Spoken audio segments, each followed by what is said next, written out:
Someday we'll have an intro video. One of these days. Yep. But not today. Hello, everyone. Welcome. This is Minner speaking and Luna Stratton. And our episode here is only controversial on X, probably. Only controversial probably. Like, I don't know what passes for reality there, but like the pendulum swung from we're having, universities a scam, the children are terribly underdeveloped from COVID, standards are slipping, all this stuff, to all of a sudden we're perfectly fine, didn't do nothing, we got the bet, we got this we got it down, there's no technical skill gap, everything is fine, everything is fine, everything is fine. Well, and these people will criticize Donald Trump for trying to say that everything's fine, and then they'll turn around and say everything's fine. So I don't see any principles at all. Those are out the window. Just whatever truth we all want. Yeah, this entire month has been kind of crazy. Like, I keep seeing the things that come out. I'm like, is this real life? Are they going to turn around and be like, oh, this is just a prank, bro? Like, what's going on? America's a prank, bro. We're just kidding, man. We haven't had a government for like 100 years. It's like Santa Claus. We're going on autopilot, and all these other countries are listening to us like we're legit. Nope, nobody's been in power. It's all fake. No. And for a preview for our next episode, by the way, Cosma is out. He's on an airplane going to someplace. He's probably going to land at some point, possibly on land, somewhere on Earth. We're not sure where. We're not sure when. Nobody knows, really. But I'm sure he will. Next week he'll be streaming from Mars. He'll be on Mars. He'll be on Mars. He'll duped us. He'll be like, got here first. He's Suckers. secretly in cahoots with Elon Musk. I know, right? That wouldn't surprise me. Cosmo's got a lot of lore. Mm-hmm. Let me open up my camera app. I use my cell phone as a webcam because that's what all the cool kids do. And if I share my screen, let me try to share my screen and how cool this is. Let's see. Share screen. Entire screen. Let's go risky. Let's go risky. Oh boy. Entire screen. You'll see my credit card number and everything. Boom. Okay, so here's what my other screen looks like. Preview for what we're going to talk about. I use Irian, and it's got everything on here, so I can change my white balance, my ISO. I change my exposure time because if I do stuff like this, I'll darken it out. I don't worry about the autofocus too much. So just change the exposure time is now set, so I will not white out randomly. Okay. Pro tip. Yeah, exactly. College is a scam unless you got the degree I have, then it's fine. Which degree do you have, benign, or is that doxing? Is that the doxing? I'm an engineer. In sales. Say what? I thought he was in sales. Sales? Yeah. Is that a scam or not? I feel like you get out what you put in to the degree, right? Like the degree isn't really worth anything. It's what you've put in to get the degree. So if you've been effing around, if you got rid of the, no offense to anybody, but just cultural and marketing and advertising. I kind of want to do a master's in marketing and advertising. I might want to pick your brain, benign, because I love marketing, and I think that marketers are top level marketers are the ultimate psychiatrists. They're psychologists, right? Because if you work in an academic, degrees are a waste. You really want to go into marketing? I mean, maybe. The freaking guys with their freaking liberal arts degrees worth nothing. Marketing, that's the real ploy. I'll tell you something. Engineering gets you upper mid. You'll be an upper mid, but you'll be locked in the mid. I'm a mid. Yeah, you'll be an absolute mid because you're an individual contributor. Most, and you could say your work will scale up, sure, but you don't scale up. You know what I'm saying? Whereas a sales or manager, like a leader type, a generalist, can harness a lot of engineers, a lot of individual contributors. Well, it kind of depends if you want to stay in engineering or if you want to move to upper management, because there are a lot of engineers in upper management. It's just sort of, you're not building anything at that point. You're just dealing with paperwork. And here's the reason why I think engineering, though, is upper mid, is because the amount of skill points you have to dump into engineering pretty much precludes you from having a second life in management. You've dumped so much into technical that you probably haven't dumped, like while you're at school, which is a really important time in your development. Yeah. You've dumped it all into technical. You've spent no time networking. You spent no time, like very little time, like grant writing, hobnobbing, getting a network going, like how to build a network, how to meet people, that sort of stuff, right? Oh yeah, yeah. Like you have no life in engineering. It is you are reading the books, you are doing the math, you are building the things, and making them try to work and collapse and work and collapse. Yeah, yeah. Engineering is basically all you do. You don't have a social life. Yeah. You don't sleep. Yeah, and I would have done more, I guess, like networking if I could. Oh, there's a share system audio thing on here. Okay, tonight's subject though is the technical skills gap. As we were saying in the intro, like there's some major denialism about America having a technical skills gap, and you will see the very best, right? You'll see like SpaceX as an example of how we don't. Yeah. You'll see appeals to history, which like history is history. Yeah, like the space race, NASA, that sort of deal, which close to my heart-ish, and that I grew up where a lot of that history is. But yeah, but modern day, those people take, and there's a couple of different blinders that have to be in place. Okay, so you got the exception finding, which is the SpaceX people, right? You found the exception. Okay, you've got the history. Yep. Reason. Is there any other reason at all? Any other major denialism of the technical skills gap? I think that's basically it. Most of it. Well, okay. The one weird one that we're probably going to see a lot of, but it's kind of skewed, is people saying genetics. Like we have the genetic capacity to. Oh yeah. So genetics. That's 3. Well, you see that a lot because, especially with the H-1Bs that we're probably going to go into, it's sort of like Europeans are the spearheading of a lot of technical innovation. A lot of people say, well, since we've always been the innovators, then kind of this race based. Yeah, which I do see a lot of on X. Yeah, a bit of and it's a bit of appeal to history to justify that. And yeah, the last one I would say, maybe an appeal to like the American spirit. Yeah, kind of, and the pioneering sort of mentality. Yeah, which is part of a lot of these things are interrelated. Like the history stuff is actually interrelated to the genetic stuff and the ideology of American exceptionalism, which we are exceptional, but there's reasons for it we're going to get into. Oh yes, we'll start with that if we want to add any more to it. First off, let's squash the genetic one. Okay. We've degenerated. First off, there's no doubt about that. Yeah. A lot of people survived that probably shouldn't.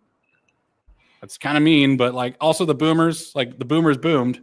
A lot of people that would not have normally had kids because it was very easy for them back then.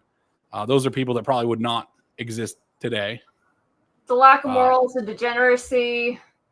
Man, the fact that so many guys are low quality. I kept getting in fights about this recently because it's just consuming my feed, and I keep switching to the... Well, the reason why it's consuming your feed is because you keep... I keep kind of following and trying to like make posts on things that are not that, because that's all the algorithm shows me, and it keeps switching back to the For You. I don't know why. But anyway, Twitter is a cesspool. I think we all know this.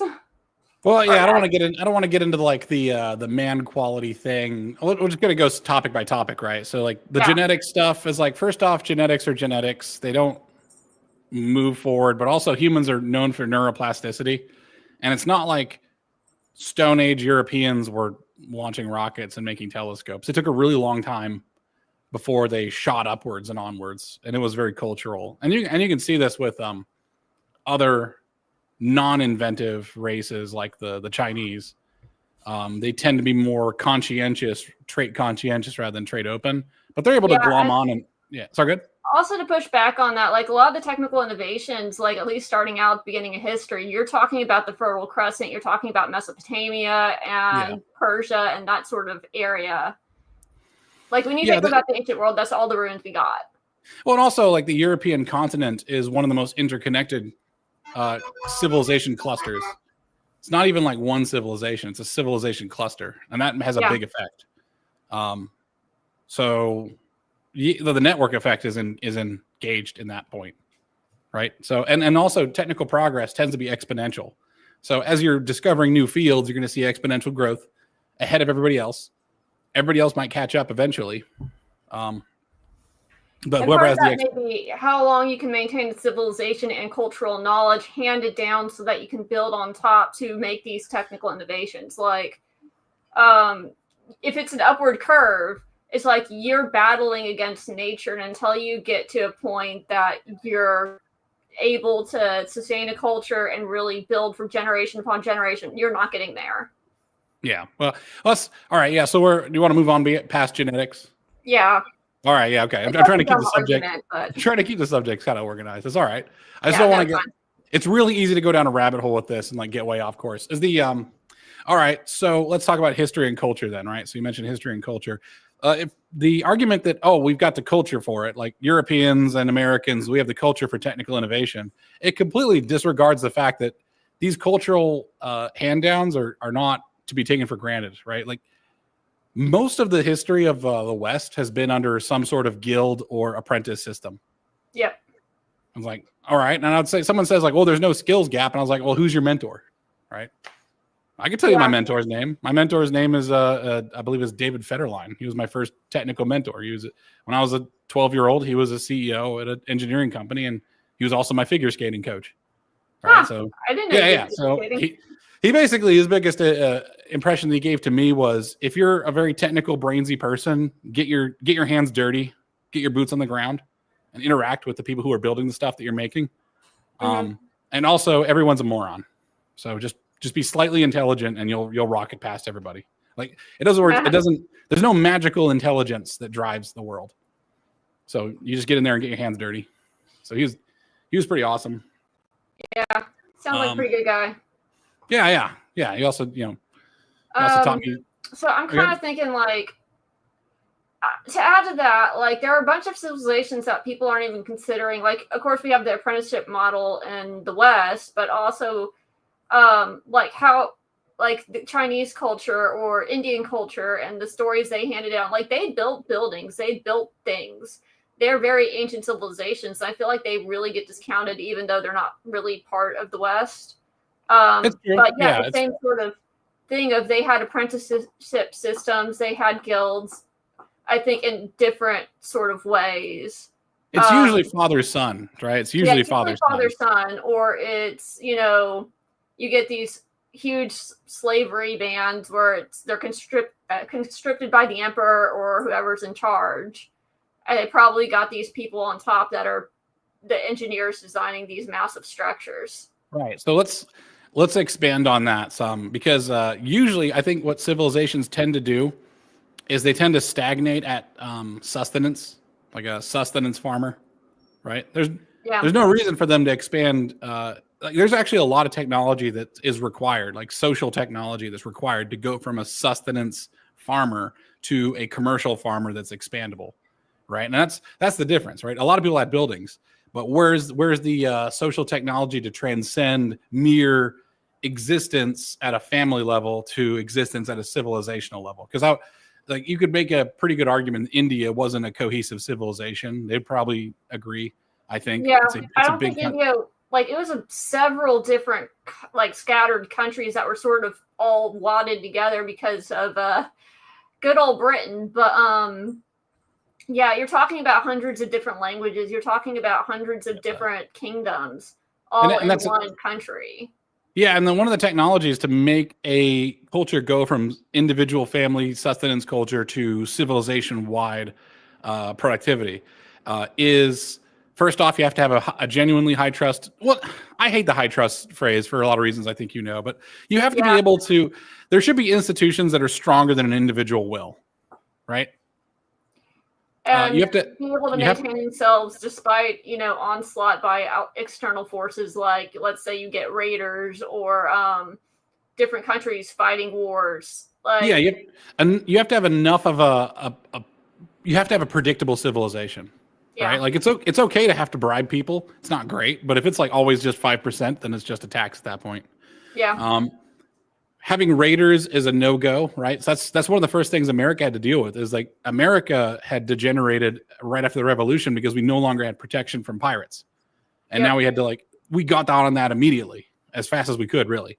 And not just the pirates, Native Americans, vying for land against nature, all the things. Yeah, we had a lot of threats. So you have to first off be able to have a predictable society so you can do business. And business is one of the first things that builds a civilization, right? So that's why cities were built around rivers, coastlines, because that's where business could transact. That's where the different grain exchanges could coalesce into one city center. And, also, you needed water supplies for, watering your crops and also drinking. There's a whole lot that goes into it. It's a multifaceted area. Right, but, sure. Yeah, the main point, though, is that you have to have the stuff that allows for business. Yeah. All right, so let's say you've done business now. Once you've done some business, then you start getting into craftsmanship, which means you need to start having almost a guild system and an apprenticeship system. Apprenticeship comes before the guilds. A guild is more of a proper institution. An apprenticeship is I'm really good at glass blowing, and I want to teach people that are other than just my immediate children. So you start building these arts through the generations. Yeah. Because if you're someone that makes a good, weapon or a good pot, that is something that you definitely need as a civilization. And people may do it on an individual basis, but when you start getting into people getting into very specific fields like artisanship, then that's one of the first things above being a subsistence farmer. Yeah, and you need to be able to apply that trade and sell that stuff without it getting stolen before you can get there. So and usually it's barter system, but anyway. Well, whatever. Selling and bartering effectively is sure. What my point is, though, is that a lot of this stuff did not happen for these other civilizations, or when it didn't last long enough. Because in addition to unity, what Europe had was disunity. It was a strange balance of you did have rivalries. The noble classes were pretty much pushing. So now we're beyond the guilds, right? Now we're on to noble classes. Noble classes are the people that are going to build stadiums, cathedrals, etc.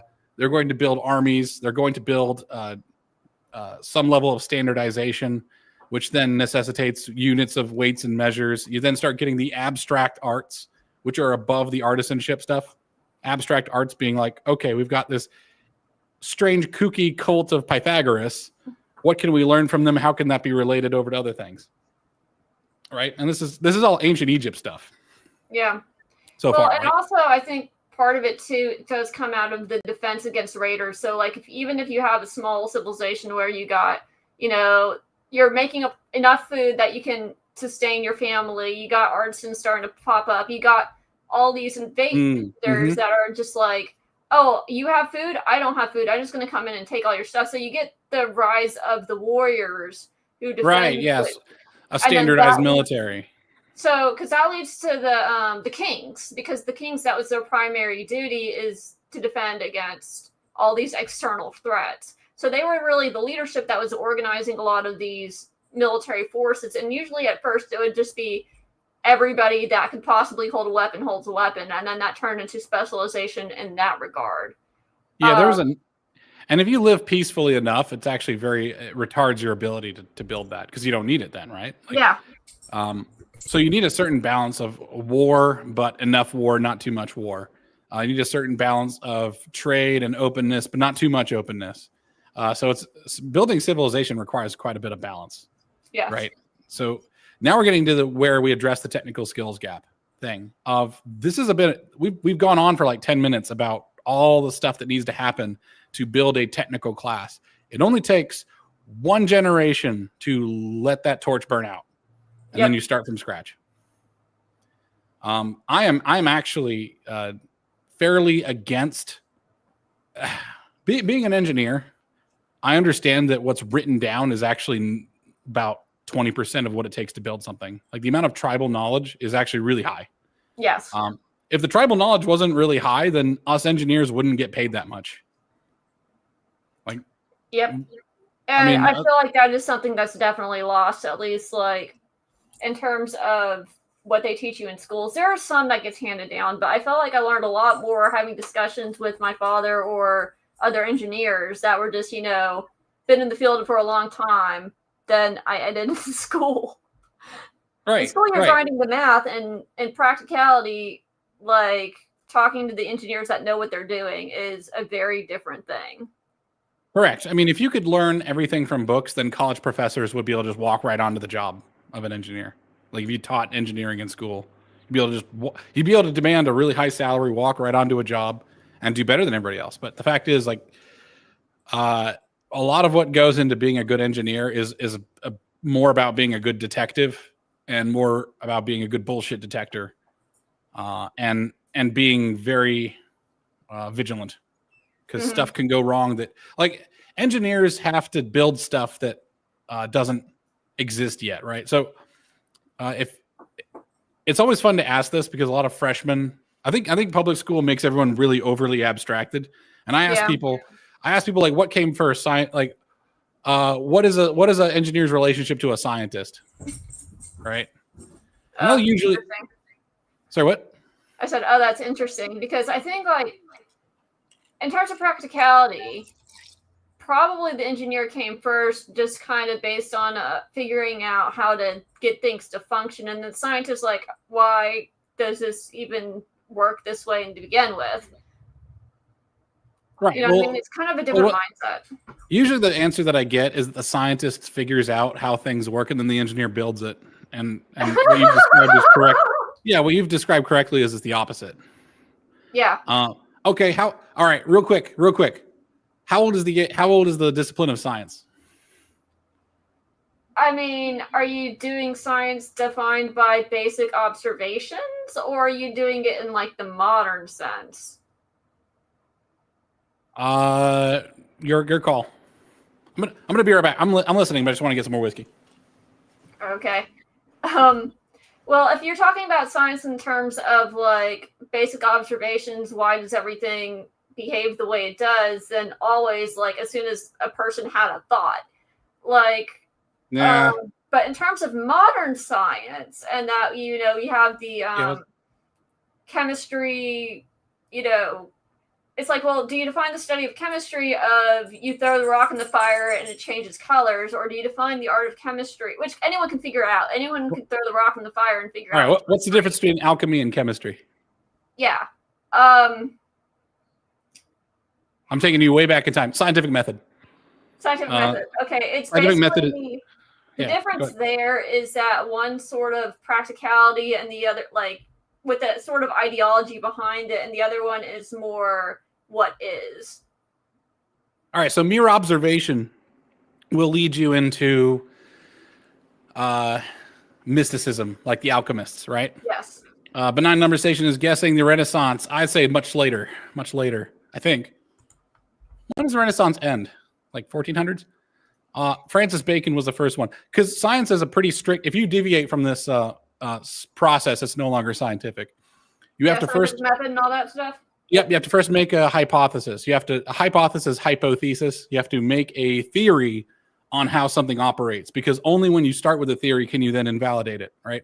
And then you test it, and then it has to be repeatable and all of that stuff. So you're defining it by Bacon. And then you observe it at the end. So the process ends where mysticism and, like, alchemy begins, right? Okay. Yeah. So the scientific process is actually, like, was it Francis Bacon in the 1700s? I wanted to say 1600s, but that seems about right. Let's look it up. Yep. Bacon. Well, if you're gonna, you go ahead and look that up. Okay, so here's a fun question for the audience. Born in January of 1561 and died in 1623. So probably late 1626. My bad. 1600s. When was the scientific method then invented? So it's probably late Renaissance, if Renaissance at all.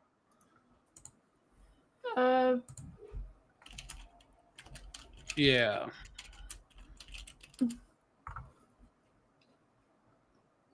It was introduced in Bacon's 1620 work Novum Organum. Organum. New method. So 1600s, I was right. Yeah. So all right, perfect. So 1600s is the birth of science properly as a discipline. How well that's followed and everything is to follow. But So 400 years. 400 years. Plus or minus 5. Okay, how old is engineering? And what is engineering, right? Yeah. Well, if you define engineering by building shit. Well, if I made a mud house, would that be engineering? Yeah, that's the question. It's like the same thing of if you've noticed something, is that science? Yeah, I would say engineering is building things. So if you build a mud hut, yes, but you wouldn't really, at least initially, apply math. Math would come later. But yeah, trial and error before history. Yes, engineering. Trial and error is great and all. Yeah, trial and error is great and all. Let me see if I can find a picture there's a picture that is going to blow your mind about what. I'm just going to type in pointing into the stands. Friggin'. All right, and I'm going to share my screen, add a stage. Okay, here's Babe Ruth. All right, here's a picture of Babe Ruth. Or is an artistic expression of Babe Ruth. This is engineering. He's calling his shots. That's what an engineer does. We can demonstrate that this thing is going to work before we build it, which allows for civilization at scale. Caesar's men, when fighting Vercingetorix, were not just trying stuff. They had a discipline, and the discipline provided predictability. We, as professionals, we don't get. So let's take professionals in general. Professionals in general, like you can have a lounge singer or someone on YouTube sing better than Journey or who's another really good singer? Pick one. It's Beatles. Fun. The Beatles. And they'll do it once. A professional can do it repeatedly every time. A professional is defined by how hard the conditions actually are, not about how high they get, right? Because amateurs can get really good sometimes. Amateurs can nail it. Happens all the time. Mm-hmm. If you're a professional, can you do it predictably under the worst circumstances? There is a story of every rock band has a story where one of the guys is up there just dead sick. And a lot of times it's the singer. All those stories exist. And they can still nail that concert, especially in the days before lip syncing, right? Yeah. They were amazing. So, and by the way, I think rock and rollers were so talented back in the day because they didn't have the lip syncing. Like everything is live. It's real. So even though he's like strung out on drugs and he's completely nailing it, he doesn't have that out. So I think musicians used to practice all the time.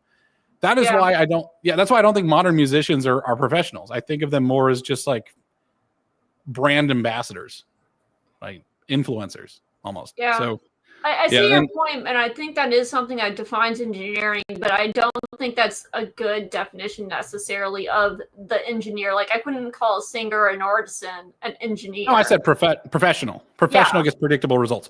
An engineer is able to accomplish some task in the technical medium predictably. Yes. Like, that's what I would say. That's what I'm saying. It's calling your shots. Calling your shots. Okay, there we go. Now you get me. So building a mud hut is not engineering. I'd say that's just building a mud hut. That's some ancient stuff.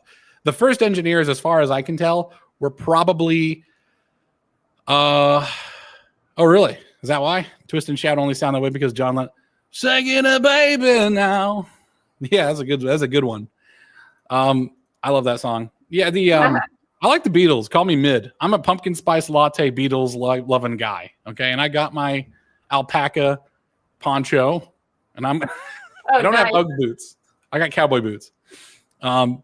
Yes, a professional calls his shots. And engineers work in a technical medium.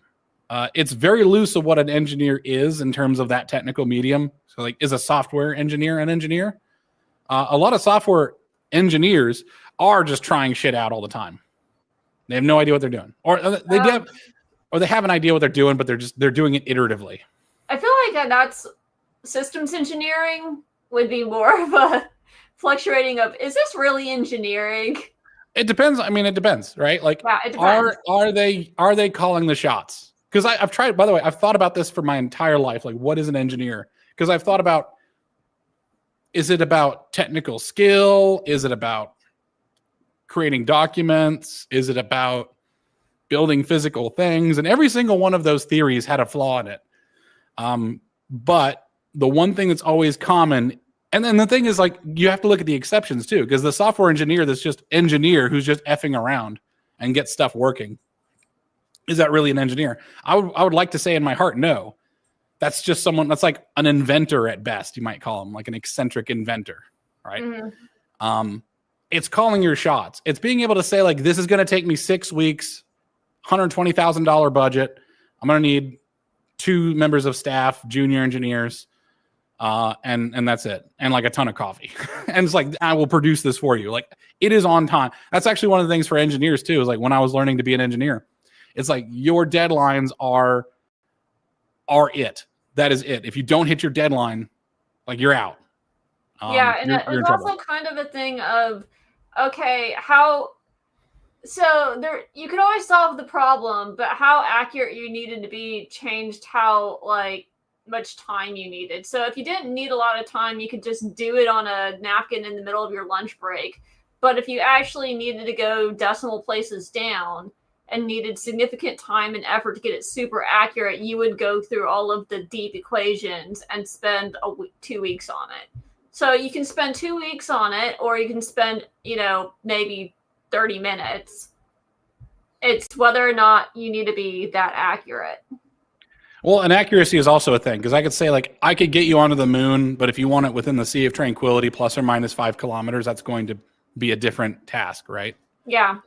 Yeah. So, advertising is a form of social engineering. I wouldn't call my peers engineers. Sometimes engineering is stochastic.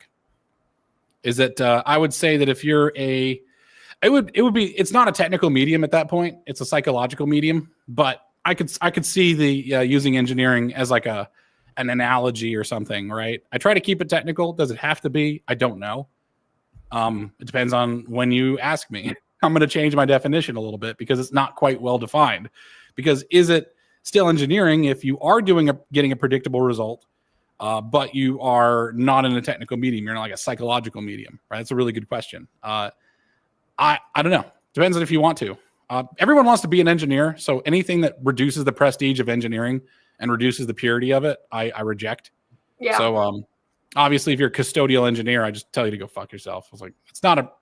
I mean, if you're going through engineering school and it's actual form and not being, coddled through, it is a crucible, and that kind of is the thing itself. It's sort of like, if you can get through that, then you're allowed to be called that. But even then, it's like you need an apprenticeship and you need to really learn it to get up the ranks. Like, that's a starting base. And when did you graduate, if I may ask? Is that all right if I ask? I graduated in 2016. I was in school for 6 years. Oh, you're my junior for quite a bit. 2010 for me. So that was when I graduated high school. It was it was that way before. I don't know if engineering is still stringent. There's a lot of grade inflation and like standards are dropping. Become an issue. Yeah, so I don't know if university is the best hazing ritual. I found it to be insufficient even in 2010. Yeah. I saw a lot of my peers who were just going for the grade to be actual terrible engineers. Because they had no idea how to actually get stuff done, let alone call their shots. So let's talk about the technical gap crisis. Okay, so we spent 30 minutes, but it took 30 minutes for us to talk about what is engineering and what it takes to actually make a civilization that builds engineers. Because, by the way, like Rome, Egypt were engineers, but they were very like micro of scope, and we don't have a lot of them left. It's just the pyramids. Yeah. Rome is probably like the engineered empire. Like they were in the defense of Vercingetorix, right? Are you familiar with that story? Like Caesar versus Vercingetorix? How they built it? Don't worry, it's not. You just say no. It's all good. I took Greco-Roman history. I should know this. No. Okay, so they had to get onto a. Caesar was outnumbered in Gallic territory, so he was on their turf, right? Yeah. They are fast horsemen. They are fierce warriors. They will be slaughtered if they go up against Vercingetorix just conventionally, right? Yeah. they get onto a hill, which I believe only has like 2 entryways, I think. I don't know. I don't remember the geography exactly. But what they did was overnight, they built defenses, a palisade wall, watchtowers, so they can sort of Battle of the Bulge style defend where the enemy was attacking. So they can so Caesar was able to use all of his forces to repel attacks, whereas Vercingetorix was split trying to attack from multiple sides. It's just that they weren't synchronized, right? Because the Gallic barbarians, I might call them, did not have the technology for distance communication, whereas the Romans actually did. They were able to communicate. Communication engineering is a big deal. Yeah, like radio was all that, and modes for it. Then you get into, and then it's a way into signal communication, which is in hacking, breaking codes, making codes, that sort of stuff. And communication is key. That's part of how that and mobility is how the Mongols maintained their gigantic empire. With the pony relay system. Yep. Yeah. Engineering works at scale because it is predictable. Okay. Mm-hmm. That is how you were able to scale up your empire. I would say all empires are actually engineered. They have to be. You have to have predictable results. Yeah. And technology has always been central to humanity's ascension above the beast. So technology will always be part of it. In one hand, there is technology, and in the other hand, there is sociology, right? Well, I mean, that's a huge deal, and they talk about a lot of the biology, genetics, that sort of deal, is whether or not you can use tools. Yes, that is a huge factor. And you talk about crows, you talk about a lot of chimps. That's one of the huge factors in whether or not they have intelligence and where they're going. Correct.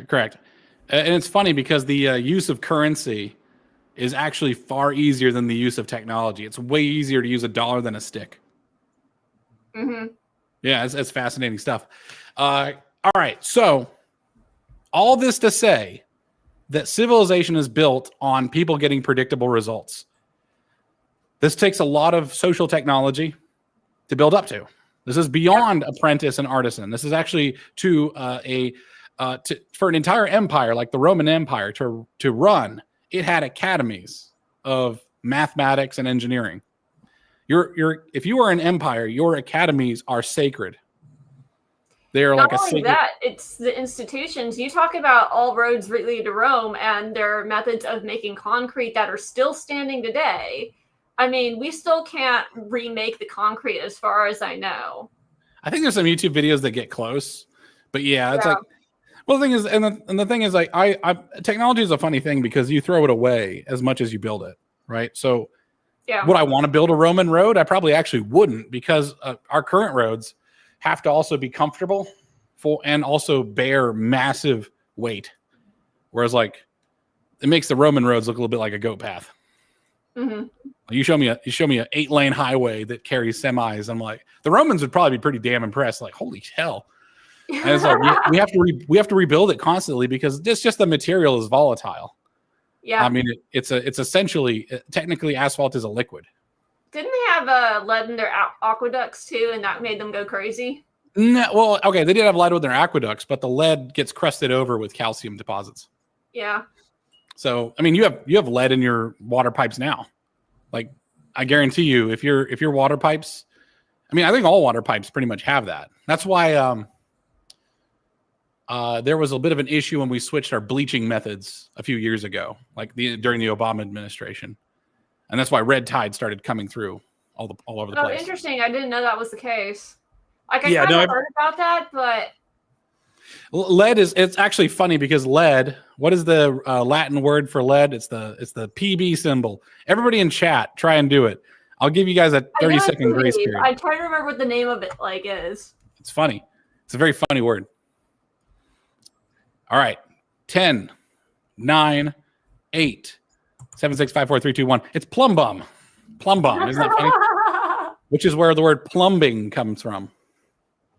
It's used for plumbing because lead is a sealant. I actually have to remove the dashboard from my car and replace the non-leaded solder with leaded solder because, pablum. Is that pablum? I might have been wrong. I just like plumb bum. I have to replace the non-leaded solder because it cracked. and I have to replace it with leaded solder because leaded solder will not crack with temperature fluctuations. Lead is a very important thing, but lead gets crusted over with calcium. Yeah, unless the Romans didn't have bleach, so they're good. Their calcium deposits are probably still there.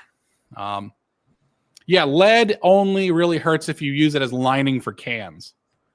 All right, and the fun thing is the back half of this hour. The back half of this hour is going to be me getting very technical about what America lacks, and it'll be fun because you're a chemical engineer, so it'd be fun to get that from two angles. Yeah, I would love to have just like 10 engineers on here just belly aching about kids these days. It would be great. I could probably summon up a few. Anyways, okay. Well, big shoes to fill. Big shoes to fill. Yes. Are we Roman quality? By the way, if you want to see the best engineers, actually Scotty, there's a reason why engineers love Star Trek. Scotty and not O'Dwyer, not O'Connell. Who's the Irishman in Next Generation? Okay, you're gonna hate me, but I've never seen Star Trek. That's all right. Okay, so it's all good. O'Brien, that's the one. Yeah, Scotty and O'Brien are like the best. Engineers love them because they actually talk like engineers. Because engineers will usually give you a ballpark figure of how long something's going to take. All right, so 1950. I'm going to just share my screen, and we're going to go on a journey together. 1950s chemistry set. Okay, chemistry set. Does anybody even own a chemistry set anymore? Or is it just Vivek Ramaswamy's kids? Might be just his kids. Like, I have like when I was in school, I had some chemistry stuff. I didn't have the beakers. Right. But I had like a lot of lab equipment because he had to purchase it, and I had they're kind of like Legos, but they're for molecules. Oh, I see. Oh, very cool. That's awesome. That's really cool. So yeah. But all right, so that's it. Okay, let's do the next one. Soapbox derby racer. All right. Look at that. Do you see? I see. Do you see? All right. I see. Let's do 1950s hot rods. Man, they used to do this at my college, and it was always a big deal. It's like, oh, we're going to build a car. And then, yeah. What I'm trying to get you to see is these are high school aged kids. Yeah. These are young guns. And this is, dare I say it? When was this done? Oh, for fuck's sake. Pinterest. I don't know when this was taken. It's hard to tell, because I would say the fashions kind of tell me it's probably in the 90s. I was thinking 80s. 80s, 90s, yeah, something like that. 80s, 90s, and today. What you're seeing right now, though, these guys look like they're in their 20s, maybe. People looked older back then, but yes. Yeah. What I am saying is that people back in the day used to do shit. And as much as a lot of young people hate boomers did shit. Boomers actually built stuff. Boomers do ham radio, and they made that hobby really toxic. But yes, yeah. So benign number station had a chemistry set. Exactly. So these guys built their entire youth around doing shit. I mean, there's some reasons for that. I'm not going to get into like the sexual rewards for being competent technically. But back in the day, you were expected to be competent in a technical sense. Yep. So the doing shit, there's a lot of reasons why young people don't do shit, right? Like back in the day, you didn't have someone to go repair your car, or you couldn't afford it, so you do it yourself. Nowadays, you actually can't really repair your car. And, bitch, moan, times change, find something else to do, right? You got to be purposeful when you're... Cars are so advanced, and a lot of them are computerized. That's what I'm saying, yeah. It's the technology is increased so that it's a lot harder. Like the technology of these cars is simple enough that a person at home could do it. And so this is standardized. So you build different blueprints and stuff if you could. I don't know if they would let you buy them, but the stuff to be handed down. Here's what I'm saying. Here's what I'm saying, though, is that a true traditionalist looks at what worked in the past and then makes it purposeful. Like what worked in the past as an accident. As an accident, cars were kind of cheap because in America, we were the king of cars. Yep. And the cars were easy to work on because that was manufacturable. These cars that are hot rodding are not like European style, Italian style nightmare cars that you'd see on like Top Gear. You know what I mean? These are assembly. The fact that they were assembly lined in Detroit meant that first off, parts were easily available and parts were easily replaceable. And it was easily manufacturable, easily understandable. Right? So these guys basically like this is the chemistry set for the boomer. Now, if you want to be a real traditionalist, you have to, which I am. I think I'm a real traditionalist because I'm not just trying to return. You have to learn the lessons from your forebears and then make it what was once an accident into a purposeful practice. You have to find something that you can understand and get moving and have fun with. This might just be RC cars at this point, which would still be really good. 1950s radio amateur. Let's see some nerds. Oh, yeah, that's a nerd. Oh, my God, yeah. Oh, those are not nerds. Those are consumers. What the hell? All right, this might be an advertisement. This boy looks entirely too serious. He's about to do a review on some Taco Bell. Is what he's about to do. That's what. I wonder if the modern equivalent would be building computers because I know there's an area for that, but I don't think that's quite mainstream. Yeah, building computers is almost consumer at this point. 32 Ford was one of the best-selling cars of all time. Let me see it. 32 Ford. Ooh, a coupe. That sounds pretty good. Roadster's not bad either. Let's check it out. By the way, boomers are. This is oh wow, so macabre. This is a little bit macabre, but a lot of boomers are dying, and classic cars and classic motorcycles are on the market, baby. If you got your shit, there's no excuse. Get your shit together. Save like a few $1,000s and buy one from an estate sale or something. Like keep an eye on it. LSN is Craigslist for farmers. All I'm saying, you're gonna see a lot of stuff on there. Yeah, man, it's time to get a classic roadster. My wife wants a Hudson Hornet. That's an old school, man. It's kind of like this one, actually. But yeah, something you can work on. Cool. Yeah, I wish there was like see cars like that on the road, and I always think they're awesome. But man, oh yeah, Toad from Toad Hole. This is so cool. So cool. Yeah. Anyways, get into it. Have some fun. 32 Roadster looks pretty great. That's awesome. That's kind of a fun bullet car. That's actually is it the first stock car?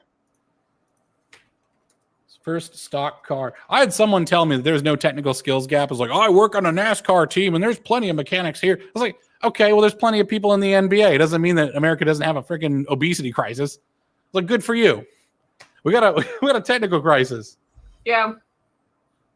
First stock car. Oh my gosh, they're not even going to tell me where it started.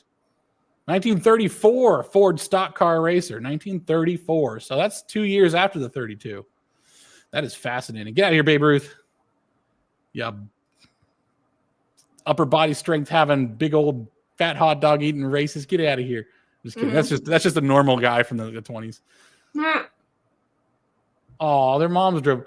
Have you seen that one video where the kid says, I want to thank God and I want to thank my teacher and all the hot moms that drove me here. He was like a young race champion. Oh, it was pretty cute. And I was like, all the hot moms that drove me here. That kid's America, actually. I'll find it. Anyways, okay. Tradition. I'm trying to pull this up to you guys. The technical skills gap starts with an enthusiasm gap. It's an attitude. It's really an attitude gap in disguise. And the fact is, you guys, young people are having trouble finding joy. Honestly, this is way cooler than anything any young person has any access to, but it's not the end all be all, right? Oh man, I don't want to go from this to bicycles, but I will go to my motorcycles. Okay. Indian motorcycles.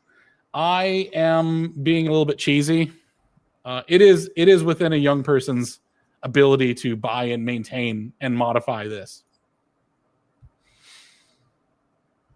Can they be expensive? Yes. I also just said that a lot of boomers are just dying and keeling over. Go buy one from one of them, okay? Like I bought my first motorcycle for $3,000 from an acupuncturist who ate shit off of the end of a rail line because the rail line was going at a 45 degree.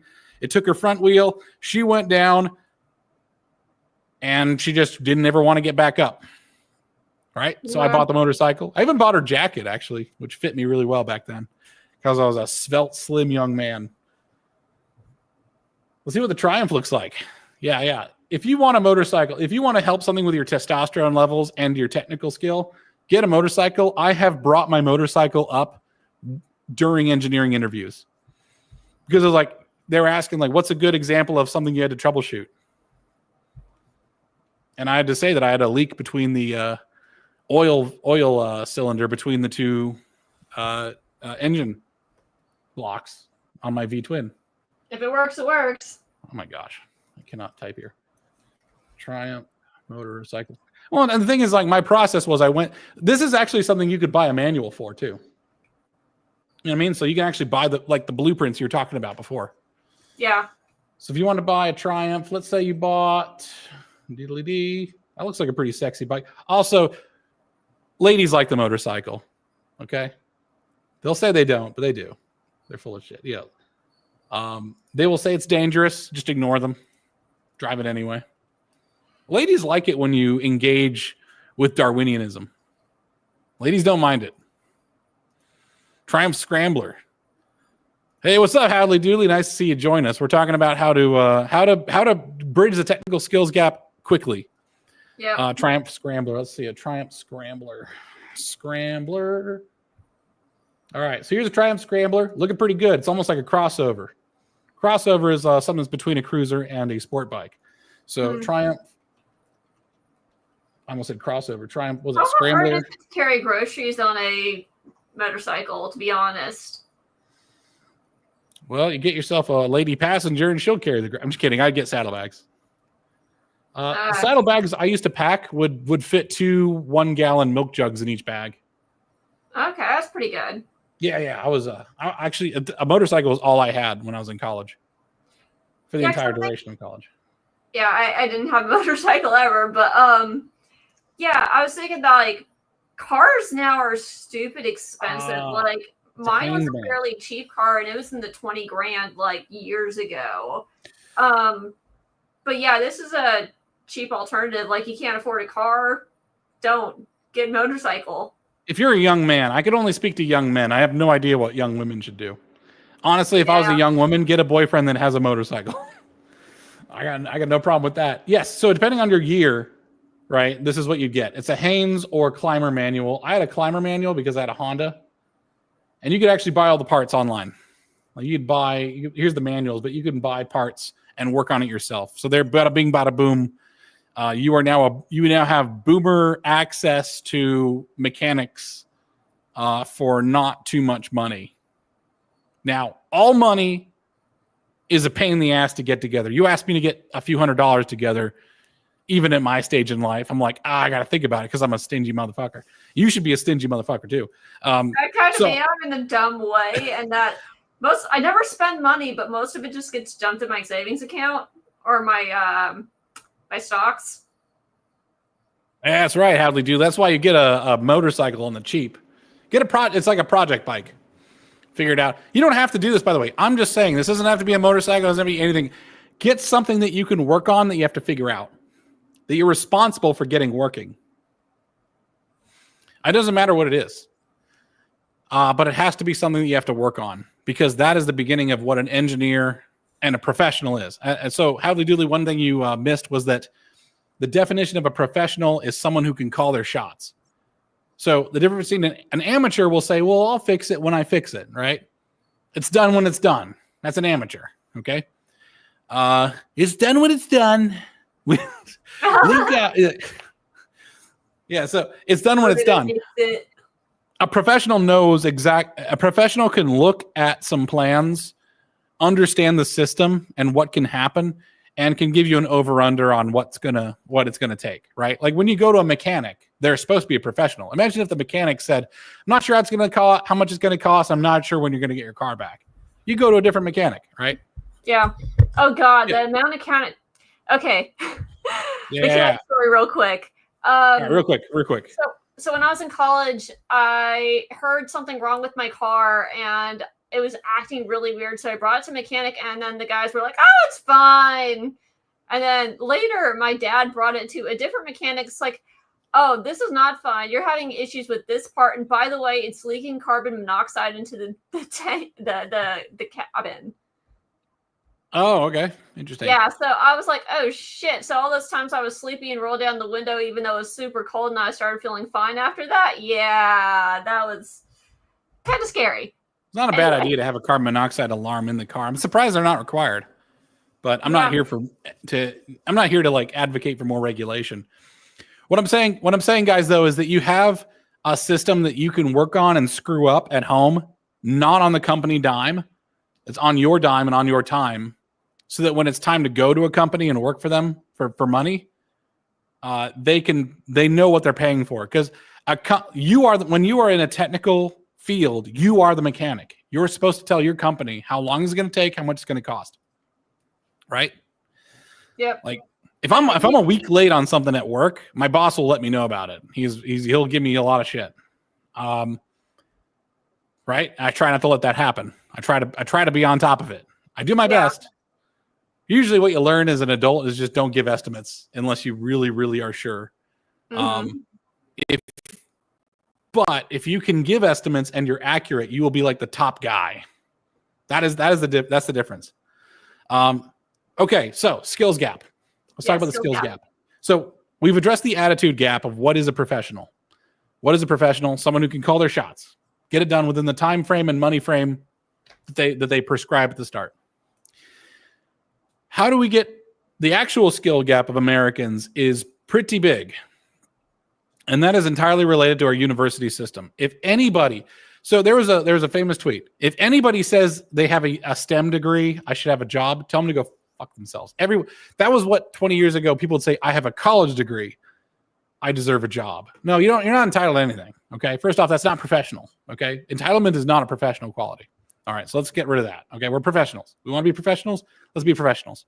I can understand the frustration though, because like even though I worked really hard and I like getting an in at a lot of companies is a real pain in the ass. Like being real, I have an engineering degree. I went to all these companies. I was throwing my resume out everywhere, and then it's like you get filtered out by the system. It's like, oh my god, let me talk to a real person.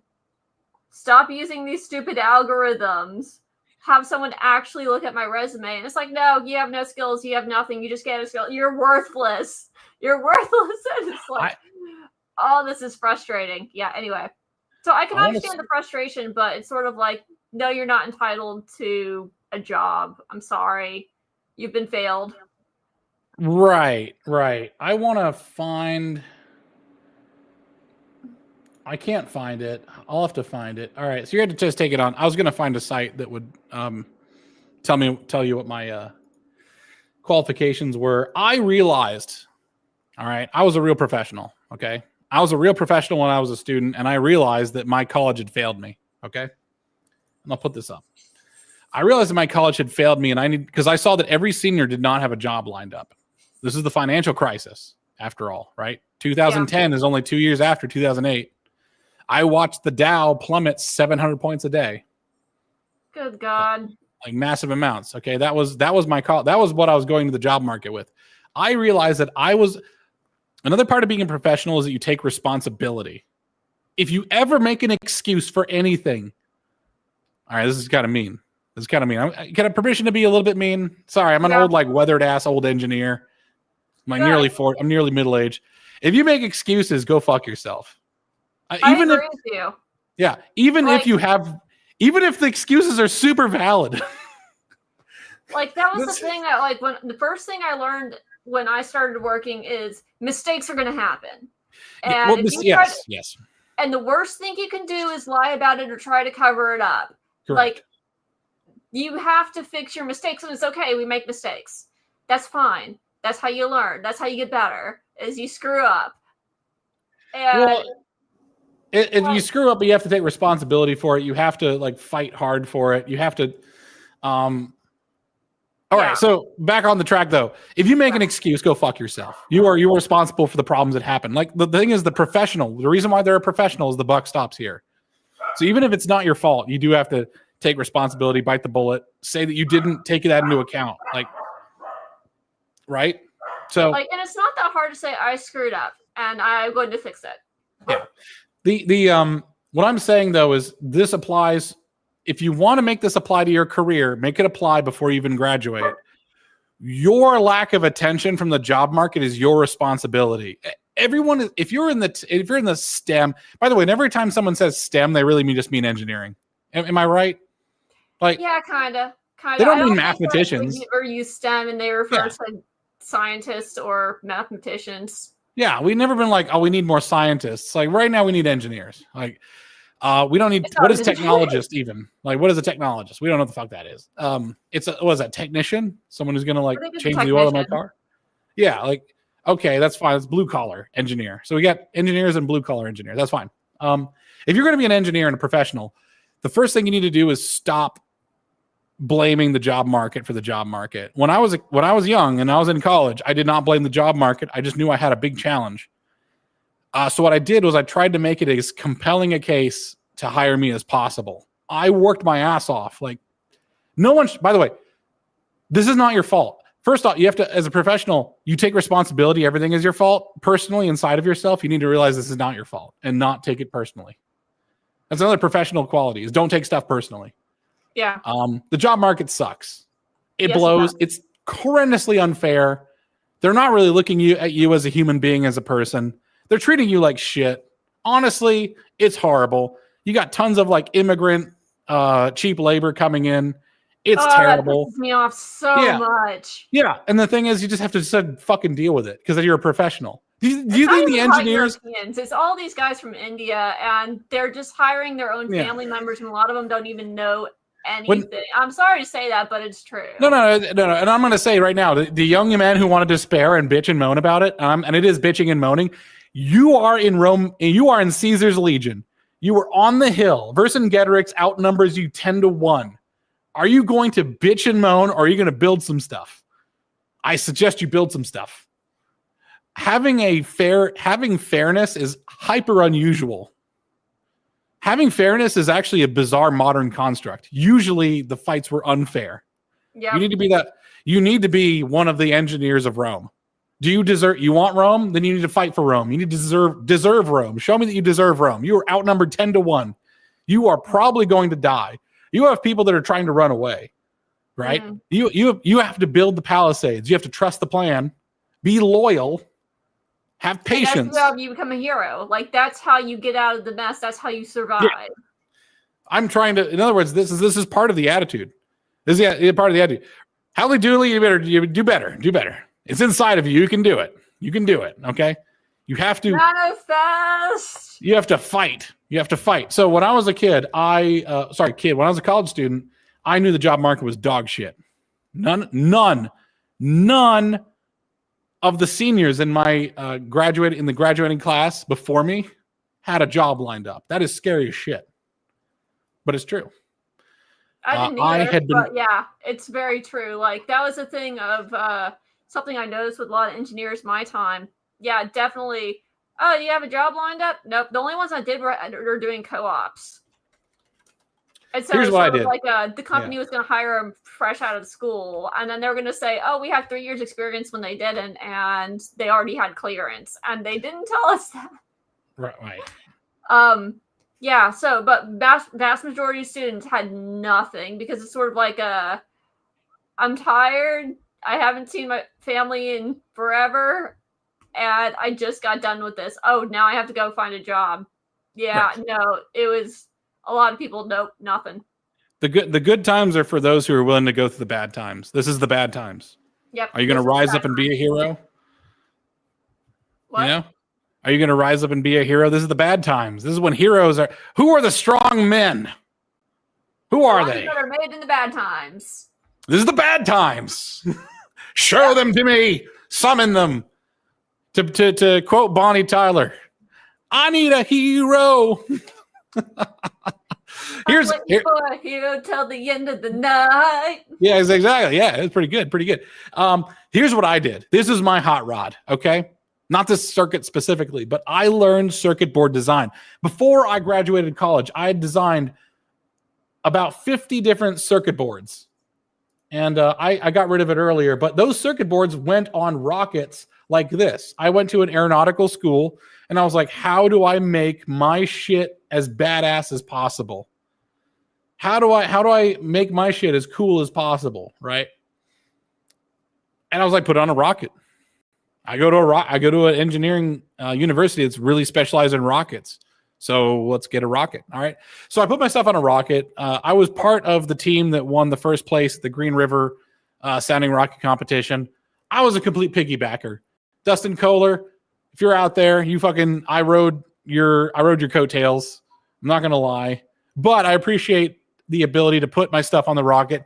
The stuff I put on the rocket was like pressure sensors, different MEMS sensors, like accelerometers, gyroscopes, that sort of stuff. And it would send it to a microcontroller that would then synthesize the data into a nice packet and then telemetry it down to the ground station via radio. So I was in charge of all that stuff.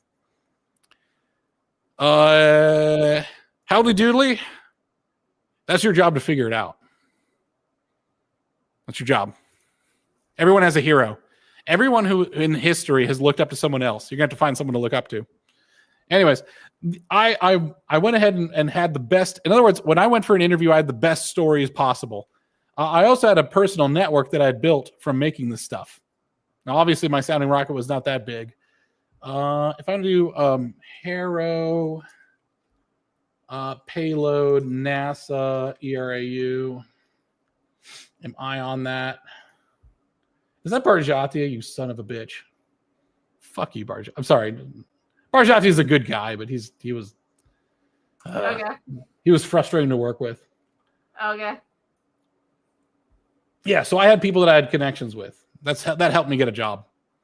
Like I knew like building my network, building the stuff that I built, and then building my network was what got me my job. There's plenty of stuff here to build out there in the world. Go build it. Like find something that grabs you. Like the thing that you should aspire to be, like how they do it. The thing you should aspire to be is your better self. Envision a version of yourself that's better. Somewhere in the future, having all the things that you want. You know, you want the thing. Then it's sort of like, what does that look like? And then you have to figure out how to get there. That's. Can I rephrase it a little bit? Kind of, yeah. Find something you want to be and be the thing. Life is not about having, it's about being. Right? Yeah. Yeah. So if you want like a hot wife, it's not going to happen. Be the kind of man be a good man and a wife will come along, right? Sort of thing. Be a good engineer and have faith in your abilities, but you have to deliver stuff that an engineer lives in uncertainty. If you want to be this is bridging the technical skills gap. When people say that, they mean engineer. Yeah. There's uncertainty. You are an uncertainty management system. Your job is to take technical chaos and synthesize it into order. You are the buffer. You're like you ever been on a train and just been like, people say autism. I just call it being a dude who's into stuff. Is that there are these rubber dampers between train cars that will like kind of run into each other. There's a lot of rubber damper. You are the rubber damper of civilization. You are the thing that gets squeezed so that everything else runs smoothly. It sucks, but that's what you get paid the big bucks for. All right. Yep. And if circuit you board, then the whole thing explodes. JPCB. Yeah. I think one of the things that happens to a lot of people is that their lives are sort of planned out for them, and that they have to go to school, and then they go to college, and then go to college, and then it's sort of like then they're lost because I don't know how many decisions they've actually made for themselves, how many things they've actually built. They just kind of get deer in the headlights about life because they've never actually built the skills required to be an adult. Yeah, all right. That's a good point. That's a fantastic point. And by the way, we have not talked about technical skills yet, really. We've just been talking about facets, personality, drive. That's the stuff that really matters, right? Yeah. The first engineer was started when they started carving stone. There's stones outside there. You can go carve them, pay a few dollars for a chisel. But it's the drive that gets you there. I mean, if you look at Da Vinci, the man made his own paints, like from nature. He would go out and like you don't imagine this about the old Renaissance painters, but they would have to like make their own paints most of the time. What they taught them, right? Yeah, it's part of the discipline. So they'd go out and know the season at which the flour they need to grind down into a paste to make the pigment they need was in season. So they were like, there's a little bit of herb lore that was part of it. Not to say nothing of cultivation. Here's JLPCB. I wish this existed when I was a student. But JLPCB, I used to do Golden Phoenix. Are they even still around? PCB. Oh my God, they're still here. goldphoenixpcb.com. I would order through them. I actually taught myself how to panelize circuit boards. It's like a panelized circuit board. You know what a singleized circuit board looks like. But panelized circuit boards was when you took that and you built it into a, let's see if the images shows it. No, well, all right, this is a physical. Okay. Yeah, you make it into something manufacturable. Because when they make a circuit board, it's not just one small piece, it's an entire panel of it. Yeah. And if you want to save money, you got to build a panel of circuit boards. So I would make circuit boards that look just like this. And you'd break them apart. They'd have like scoring or they'd have milling. Milling cost extra, so I'd always do V-score, which would always result in fiberglass, splinters everywhere. It's not fun. But JLPCB will even solder it for you. They have flexible circuit boards, high-frequency PCBs, which are usually made with like a Rogers material substrate for the dielectric. FR4 is your basic bitch stuff, which is perfectly fine for almost everything. Metal core PCBs if you're trying to sink a lot of heat. But yeah, there has never been a better time to get into engineering and get into building stuff. There's even a YouTube channel that is about building a radar. Nah, get out of here. No, what are you doing? I don't know. What the fuck is YouTube doing? So stupid. I don't know. It's all of your things. Radar love. Build a radar. Yeah, this guy, John Kraft, which I'm going to just mute. But if you notice, he has a plaque behind him that says like something that serve the Lord. So he's building a radar. You can just follow along. He has every little bit about it in here. For some reason, engineers tend to be Christian. I don't know why. I think it's the honesty you have to have. You have to have like massive honesty to be an engineer. As you've said before, like most of the people I know that engineers all Christian, even if they're like, "Oh, I'm atheist," 5 years later, Christian. Yeah, exactly. Yeah. The business people can be other religions, pagan religions, because pagans don't mind lying, dirty pagans. But yeah, build your own drone tracking radar. This guy's doing it. Fucking Ukraine right now is like definitely hit the subscribe button. Yeah. On this guy. Well, it's cool shit. Like, here's the thing: 10 years ago, it was like paintball turret. I love this thing. Like, paintball turret. The amount of information you can learn on YouTube is kind of amazing. Yeah, 15 years ago, this guy put this on here.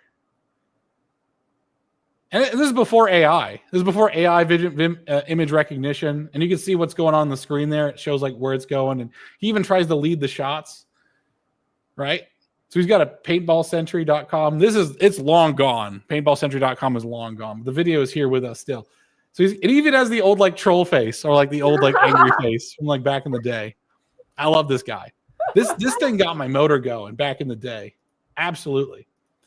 Go build some tech. The thing is, it makes me sad because everyone says there isn't a technical gap, but I'm not seeing like lots of homespun technology. You know what I mean? Yeah. I don't think a lot of people understand it. It's sort of like okay. I'm going to bring up some rage bait from X. Sure. There was a post someone had posted about mathematical skills and colleges and that they were letting all these people in that can do rudimentary math. Boom. Got it. Boom. Oh, Lord. Did you see my post about it? Because I did all of the I solved all the questions. I saw that. I was like, come on, Luna. What are you doing? Why are you solving? Come on. We know you're smart enough. What are you trying to prove? I know, but it was just sort of like I want to do it. I want to do math. I haven't done math like this in forever.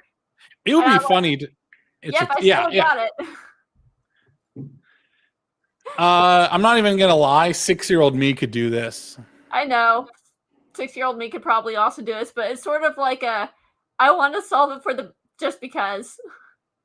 I want to stun on them cards. But yeah, it's sort of like, how can you not do this basic stuff that I was solving Payne Robinson equations of state in college.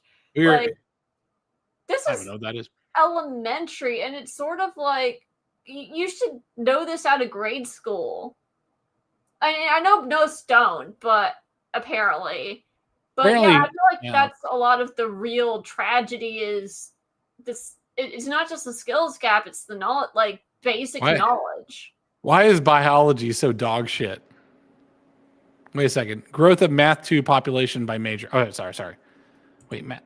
Oh, let me see. Top 20 majors in Math 2. Okay. So biology is there, psychology. I'm not sure what this is supposed to tell me.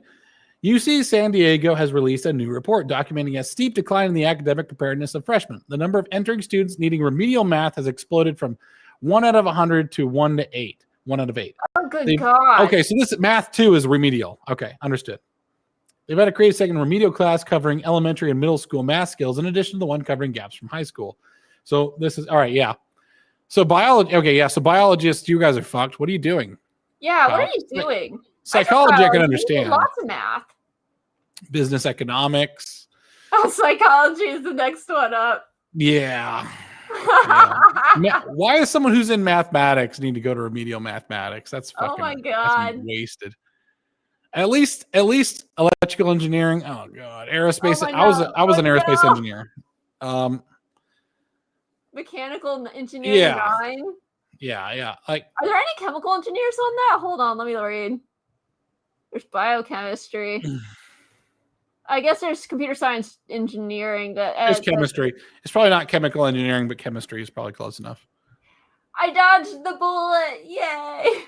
A little bit. Like, yeah, this is what I'm saying, though, is that you guys are not, like... This is depressing. Yeah. What are you doing? You're absolutely brain draining. Do not even front. There is a technical skills gap. Okay. There are video games you can buy that teach you how to do this math. Like my nieces and nephews play them all the time because it's the new thing. We will have a stream on this. It's a little bit controversial. I'm going to say it in the most controversial form because I think it's funny. Okay. It's the sort of N-wordification of Western civilization. And that, like, now sort of your Asian students who are studying really hard are being insulted. Like, yeah, that was Asian is the new white sort of thing. It's like, guys, we're just trying hard. Oh, like, that was the thing when I was in high school. I tried to hide my enthusiasm for math and a bunch of other stuff because it wasn't cool. It wasn't cool to be smart, and it wasn't cool to learn, and all of the teachers were bullshit, and then school was basically built like a prison, and all the food sucked. Like, it was not a fun experience, but it was also like you couldn't be enthusiastic about your situation at all. I got made fun of for I tried to memorize the periodic table of elements. I got down to, oh God, I don't remember what I got down to. It was a long time ago. That was like, I didn't memorize it. 25 years ago. I learned some really interesting things about it, which I guess most chemists know. Yeah. But the thing is, I got made fun of for it, right? So it's like, I'm just trying to learn a thing, and you guys are making fun of me. And I just said, fuck it. So one of the things you have to do, part of the attitude adjustment, is you have to just say fuck it to your entire social cohort. You will be unpopular, but you will be wealthy. So fuck them. Like, do not worry about. To be honest. Yeah. The thing is, like, your cohort is probably a bunch of morons. Forget about them. Find people who want to be similarly successful. It was kind of funny because there was a story of like 5 young black guys from Harlem back in the 90s, like early 2000s. All of them just vowed we are going to be doctors someday. And they all did really well because this cohort of friends helped each other out. It was like the Lord of the Rings, but instead of like going to Mordor, they were going to college. Nice. Yeah. And they did really well. And they're just totally reasonable. I feel like that would be better for them too, because it's like then they have ideas to bounce off of. If they don't understand anything, they can teach each other. And when you teach somebody something, then you learn a lot better. Like, yeah. One thing I'm going to say to young people, right? To any people. unless you are extremely strong, unreasonably strong, you do need friends in real life to help you out. Those friends might be of a different age group. I hope that maybe I could be your friend if you want to. My DMs are open. I think my DMs are open. My DMs are open, or just at me. I will help you out. I will give you some encouragement. This stuff isn't hard. It's just you have to decide to do it, right? Yeah, it's somebody who lost like 2 of my really good friends the past 2 years. Oh yeah, you care for your friends and pick your friends well. Like, pick your friends well. Yeah. Seriously, that will change everything in your life. You have to try hard to be okay with the people that you're trying hard with. Yeah. School or teacher. I didn't say anything about school or teacher. Fuck school and teacher. School and teacher will let you down. Those are institutional. Your friends are part of your personal cohort. That's part of the thing that you. Oh yeah, I could probably. You guys want to go into? Here's the reason why I don't go into Discord. Okay, it is another social media website, and I've been to 2 Discords, and they were dog shit. They did get taken over by a bunch of catty women, and I get along with women like oil and water. Because I have no filter. I just say whatever I think. I am extremely offensive. Imagine if you just gave Ben Shapiro a lot of testosterone. That is pretty much who I am. I am horrendously contentious. Oh God, I just like imagined Freedom Tunes style drawing of Ben Shapiro getting voided up when you said that. Oh my God. All right. I like that being really small. Okay, all right. I'll join your Discord. That's cool. No girls, but that's okay. We can have one. Space King. Yeah, exactly. No, I bought the lunchbox. I bought the lunchbox for Space King. Oh, really? All right. Two women is enough for me to bully. I can psychologically fuck with women. There's by the way, it's a paint by numbers. Most people are NPCs. This is women included. You can pretty much. This is the reason why women are so afraid of being gaslit and psychologically abused. It's because the exception of my wife, which is why I married her, is that she is a clear thinker. Most women can be tricked into liking and doing whatever you would like them to do. It's kind of weird. That tendency does exist, especially with rose-covered glasses. Like, you fall in love with a guy, and you'll be surprised at the bullshit you'll do. Yes, women will do crazy. Women will change their entire self. It is a script that I have in the pipe. I've in the last 2 weeks ago, somewhere 2 to 4 weeks ago, I kind of woke up out of a coma, and the coma was I was overwhelmed with life. Mm-hmm. So I did minimal, right? I did minimal. These live streams were like one of the main things I did outside of my job. Yeah. I want to make videos again, and one of the videos I want to do is the unified theory of women. Yeah, and it goes from quite a bit. It's a pretty well-formed theory. I think it holds up. I'm willing to put it in front of people. But women have a lot of biological things that they are programmed to deal with and programmed to filter out. So once you understand the programming, then you can find the human being that's underneath. But women built up this programming as a defensive mechanism because they've been on the defensive for most of their evolutionary history. Yeah. You'll stop blaming women for the stuff they do and start understanding and then just working around it, because it's not about men versus women. It's really about men not wanting to look inside of themselves the way a woman looks into you. Like a woman is like a mirror into your soul, and it is very painful what they will find. Embarrassing, which is why a lot of the Fuentes crowd will hide from women. It's because it's really hurtful. Women will hurt you in a way that you can never. I will say, despite all the manipulations and NPC stuff that guys can do to ladies can hurt a man in a way that a man, nothing else can hurt him. Yeah, it's one of those things of, if my brother said something to my other brother or to one of his buddies, it's one thing. If I said the exact same thing, it's a completely different ballgame. Yeah. But anyways, back to the technical stuff. Yeah, back to that. Yeah. If you want to be a proper man, you do have to contend with chaos, and you are the source. This should be inspiring, I hope, for you. Be inspired. It is within you. Women will glom onto the aspirations that you develop, right? The women will. Sorry, my cat was like scratching my upholstered couch. I'm like, stop that! It's an expensive couch. But she's so happy. I don't want to stop. All right, whatever. Gosh, I go to jelly over this stupid cat. I'll show you the cats in a sec. Well, you know, maybe I can now. Oh. On the couch. Look at the big eyes. The one with the black one. That's my wood fireplace, by the way. Nice. If you want to make a lady happy, keep her warm. Yes. This house is like 78 degrees right now. It's actually hotter in the winter than it is in the summer because that like fireplace is just going. Good. Yeah, I love it. That stove is great. It cost me like $12,000 to install, all told. Like $5,000 to $7,000 for the thing itself, than the installation. I probably could have bargained.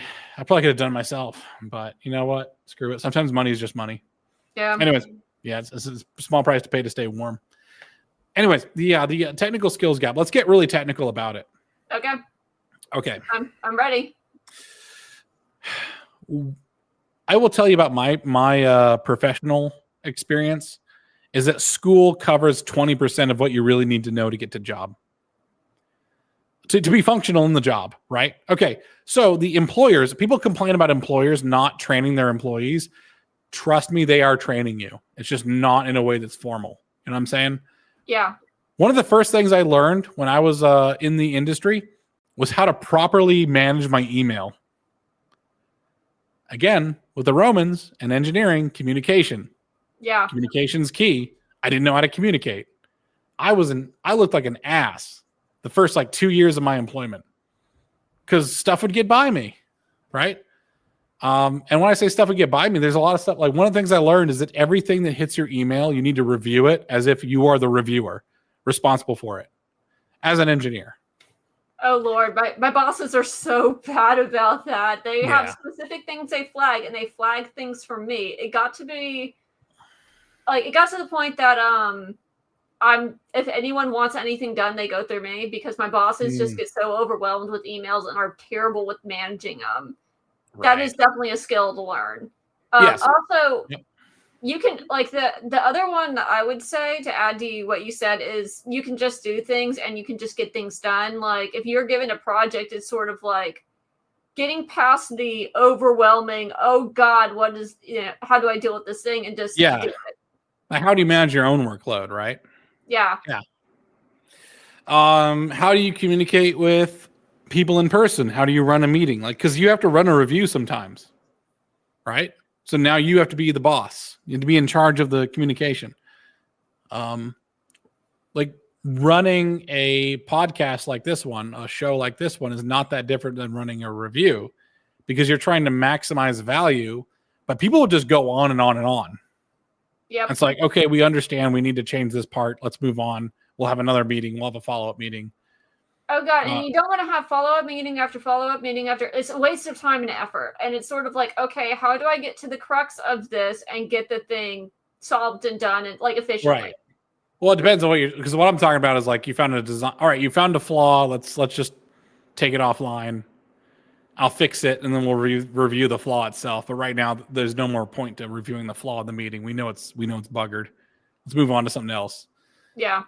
So it's like managing. Like, what do you table and versus what do you keep on? Like, you know what? This is a layer of communication that has technical efficiency that's beyond what college demands of you. If you want to do well in college, engineering college, take on a project that is a team project. It'll teach you how to not pick people. Hopefully, if you're lucky, you'll find one other person on the project that gives a shit. And you and that other person are going to work well together. Everyone else, though, you have to extract value from, right? Yep. That is a skill in of itself, and that allows you to scale up a little bit. Like most technical people have to figure out how to do that at some point, or even just manage the other disciplines like testing. Like you put someone in charge of testing. I was like, okay, how do I make sure that you're testing it properly? How do I deal with the flaws that you found, which are actually just a flaw with your methodology? Mm-hmm. How do I refocus you on the task at hand and not a bunch of other stuff that's way off in the distance that we don't have to worry about? Like, honestly, you don't need to build like safety features in case they hold the gun backwards at themselves. It's like, we don't need a safety switch in case they're holding the gun backwards. Okay, that's not normal use. Let's move on. How to deal with extremely jealous superiors. That's actually something I learned in my first job. I went on. Boy. Yeah. So how to deal with that? Like how to do politics in the office. Yeah. That happened at both my first two jobs. So being in the Vatican and then being at LG, that was a huge issue. And catty women are the worst. Oh my god! Like it's the ones that are doing nothing, that are contributing no wealth to the company, who are the ones that are the worst to deal with about office politics, because they're bored and they start drama. Yeah.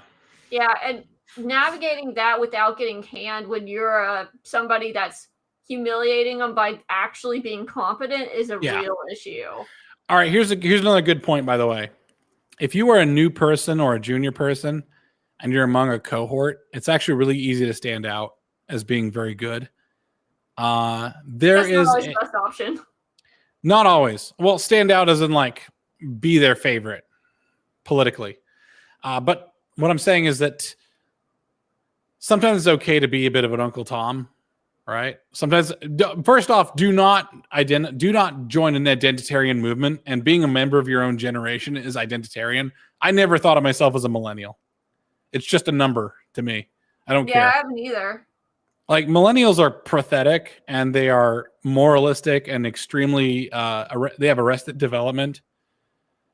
They're obnoxious as hell. I was never a millennial, despite the fact I was born in like 1988, right? I couldn't care less. So while everyone was doing Pokemon, I was reading like physics textbook. Do not be if you want the results of your time, then be a person of your time. If you want results that are timeless, be timeless. You know what I mean? Yeah. So, all right. So skills gap. Let's get technical. For me, I do embedded software. Embedded software is software that you put inside of a microchip that would go in like your toaster, your kettle, your anti-lock brake system, your spaceship capsule, that sort of stuff. Like it's not quite running Linux, but it's not just like solid state transistors either. It's like the in between, which is a lot. Yeah. So that is most of probably a vast majority of compute, if you exclude crypto, is the embedded stuff. For the embedded stuff, the technical skill gap is massive because there is no degree for it, actually. Like, it's a massive industry. Not a single degree actually caters to it. Yeah. My brother works in microchips, and basically he has a optics physics degree. Like, there's basically you have to learn on the job, as far as I know, or you have to learn by yourself. Yes. Yeah, exactly. So, if you want to learn microcontrollers, okay, so let's just let me go to DigiKey. I am giving you gold on this, by the way, if you're a viewer. If you want to get into technology, but you're not sure how, I want to find a single board computer or MCU development kit. Right? So how do I find that? DigiKey is an amazing website. Also, McMaster-Carr is a great website.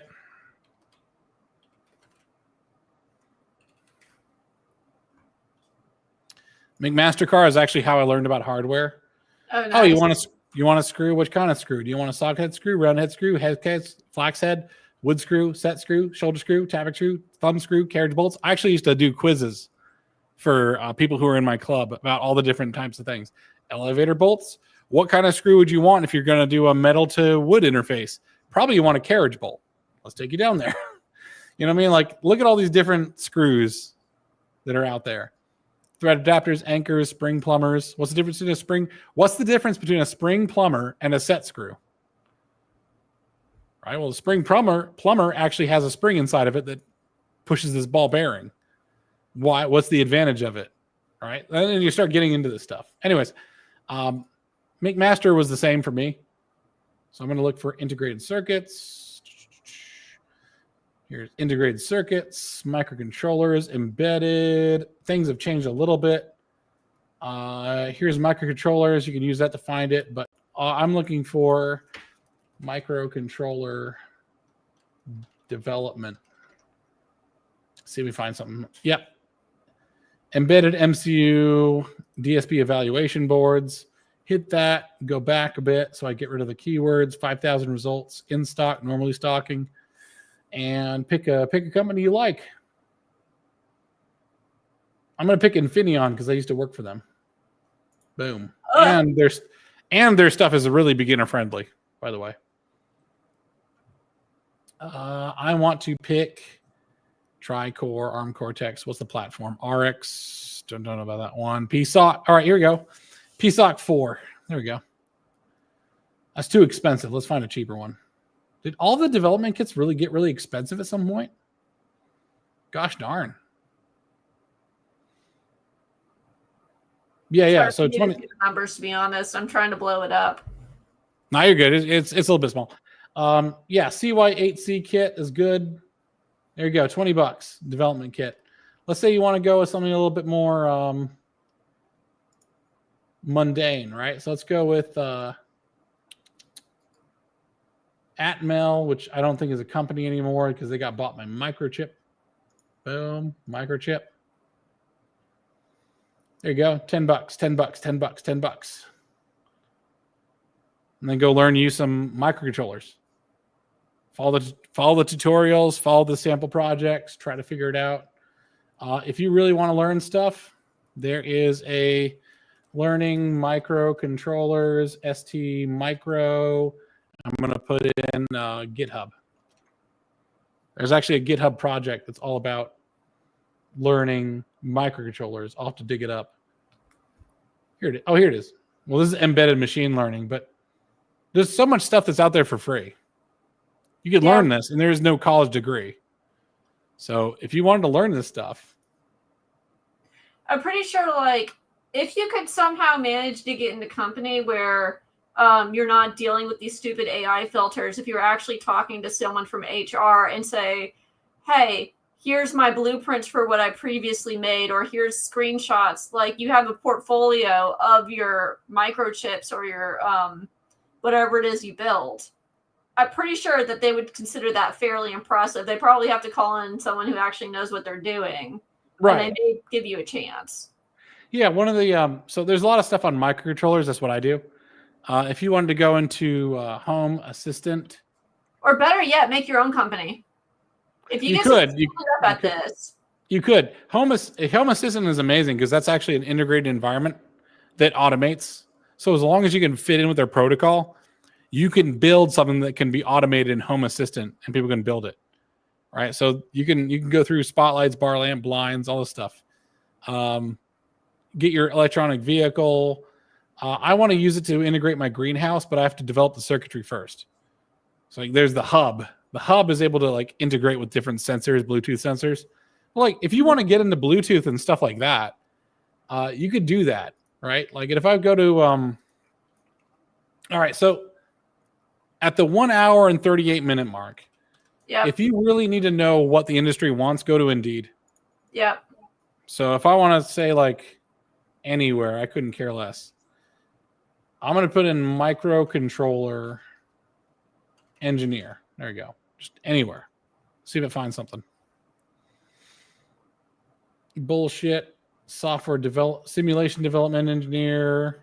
That's in I don't know why it has microcontroller in it because simulations are not what microcontrollers do, but yeah, like go through Indeed and find out what they're willing to do. And then by the way, if they say like you need 2 to 5 years experience, that is what I'm talking about. That is what I want you to get. Like 2 to 5 years experience is not necessarily having a job. It's like a hobby. Here we go. Entry-level software engineer.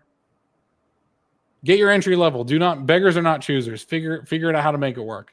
If your commute is hell, if you have to live in a tent, I don't give a shit. Again, you're a professional. You don't make excuses. Are you good enough to fight alongside of Caesar against Vercingetorix? You're not going to mind all this crazy shit you have to do. I do some crazy shit. I made very little money. I made barely above the average college graduate. Oh, I was working 8 people's jobs and I was starting at $40K. Because that was all I could afford. Like, you do what you can. You see the upward mobility, you move forward. Yep. And not only do you have to apply for the job, you need to make a cover letter that is your resume and cover letter should be personalized to the job and should say why you're better than everybody else. You might say that algorithms and robots are reading your resume. That may not be true. When you say like robots and algorithms are reading your resume, that's defeatism. You're already assuming that what you say doesn't matter. Do not do that. Well, when I was applying for them, I wasn't doing it on Indeed. I was going specifically to the companies, but and I found out they had those because I knew people on the inside. So don't assume that what I'm saying is most people. Because the thing is there is no set path. There's no path. Yeah. Okay. All right. The 1950s is over. Stop believing that there's some set path to the future. It was never that way. That was all advertising. Yeah, it was all bullshit. Like having I'm guaranteed if I do this, then I'm guaranteed that. Guarantees are not an American thing. Okay? You want some of that? Go to Europe and see what the guarantees did for them. Guaranteed medical care, guaranteed university, guaranteed bullshit is what I say. You're in America. It's a rough place to live, man. America's always been a rough place to live. You got to get a little bit rough with it, okay? And you got to at least hold out hope. All right, Apple. You want to work at Apple? That's a big ass company, I think. It's pretty big.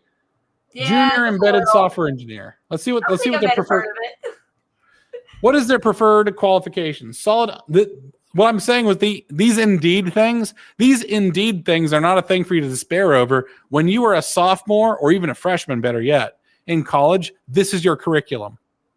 I literally said to myself when I was a sophomore, these job postings were my curriculum. Whatever my college teaches me, I don't give a shit about. I want the degree. I don't want anything other than that.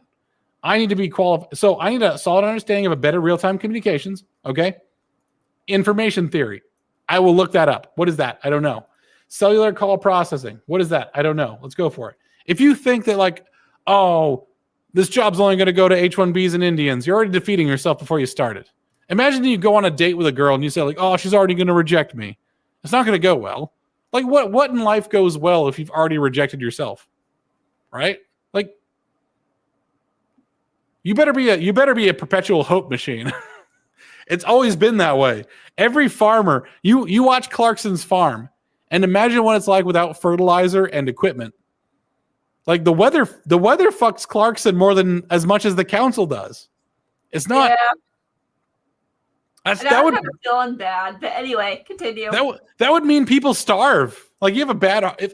Imagine if like, oh yeah, I had a newborn son and he's definitely gonna die because it's raining and it hasn't stopped. So you're like out there on your knees in the field, like praying it stops raining so you can harvest, and wondering what you could have done differently to save his life. But it's like, no, this winter's going to be a rough one. We're getting hungry. And quite frankly, do you want to try and be equal and have an equal chance of dying? Or do you want to like cut your losses and say like, these are because your firstborn son is your most important son. Is he going to get an equal share of the food? Is he going to get a firstborn son share of the food? It's like, so yeah, I don't want to hear it about hopelessness. You better be the perpetual font of hope. Jesus. You need to find God. Yeah, you need to pray and let it be. Pray and let it be, and then just try your best. DSP, okay, DSP is a thing you learn. DSP there are kits that can teach you DSP. Communications and RF topics a plus. So do a little bit of RF. That's not hard. Solid understanding of computer architecture with particular emphasis on hardware software interface of high-speed communication subsystems. That's not too hard. Because that's a pretty soft requirement, actually. Like, okay, how does the hardware interact with the software? Okay. Experience in software verification, hardware validation, utilizing scripting and automated frameworks with experience debugging embedded. So I'd learn Python scripting. I learned how to like build a test. Like if you're serious about this, you can make the time to do this. Here's the minimum qualifications. Bachelor's of Science or equivalent experience in electrical engineering. It doesn't even say you need a Bachelor of Science, by the way. Equivalent experience in electrical engineering or computer science with 0 to 3+ years of relevant confirmed experience. You should be doing this while you're at college. You should have side projects. As I showed before, right?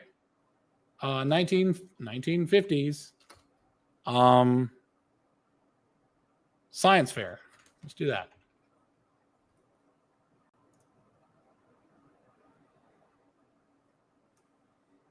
There you go. Can you do stuff? Can you actually do stuff? There's a science fair student. Wood. All right, let's get on with it. The one on the right, not the one on the left. By the way, Hedy Lamarr, who's an absolute bombshell, was the one who created frequency hopping radio.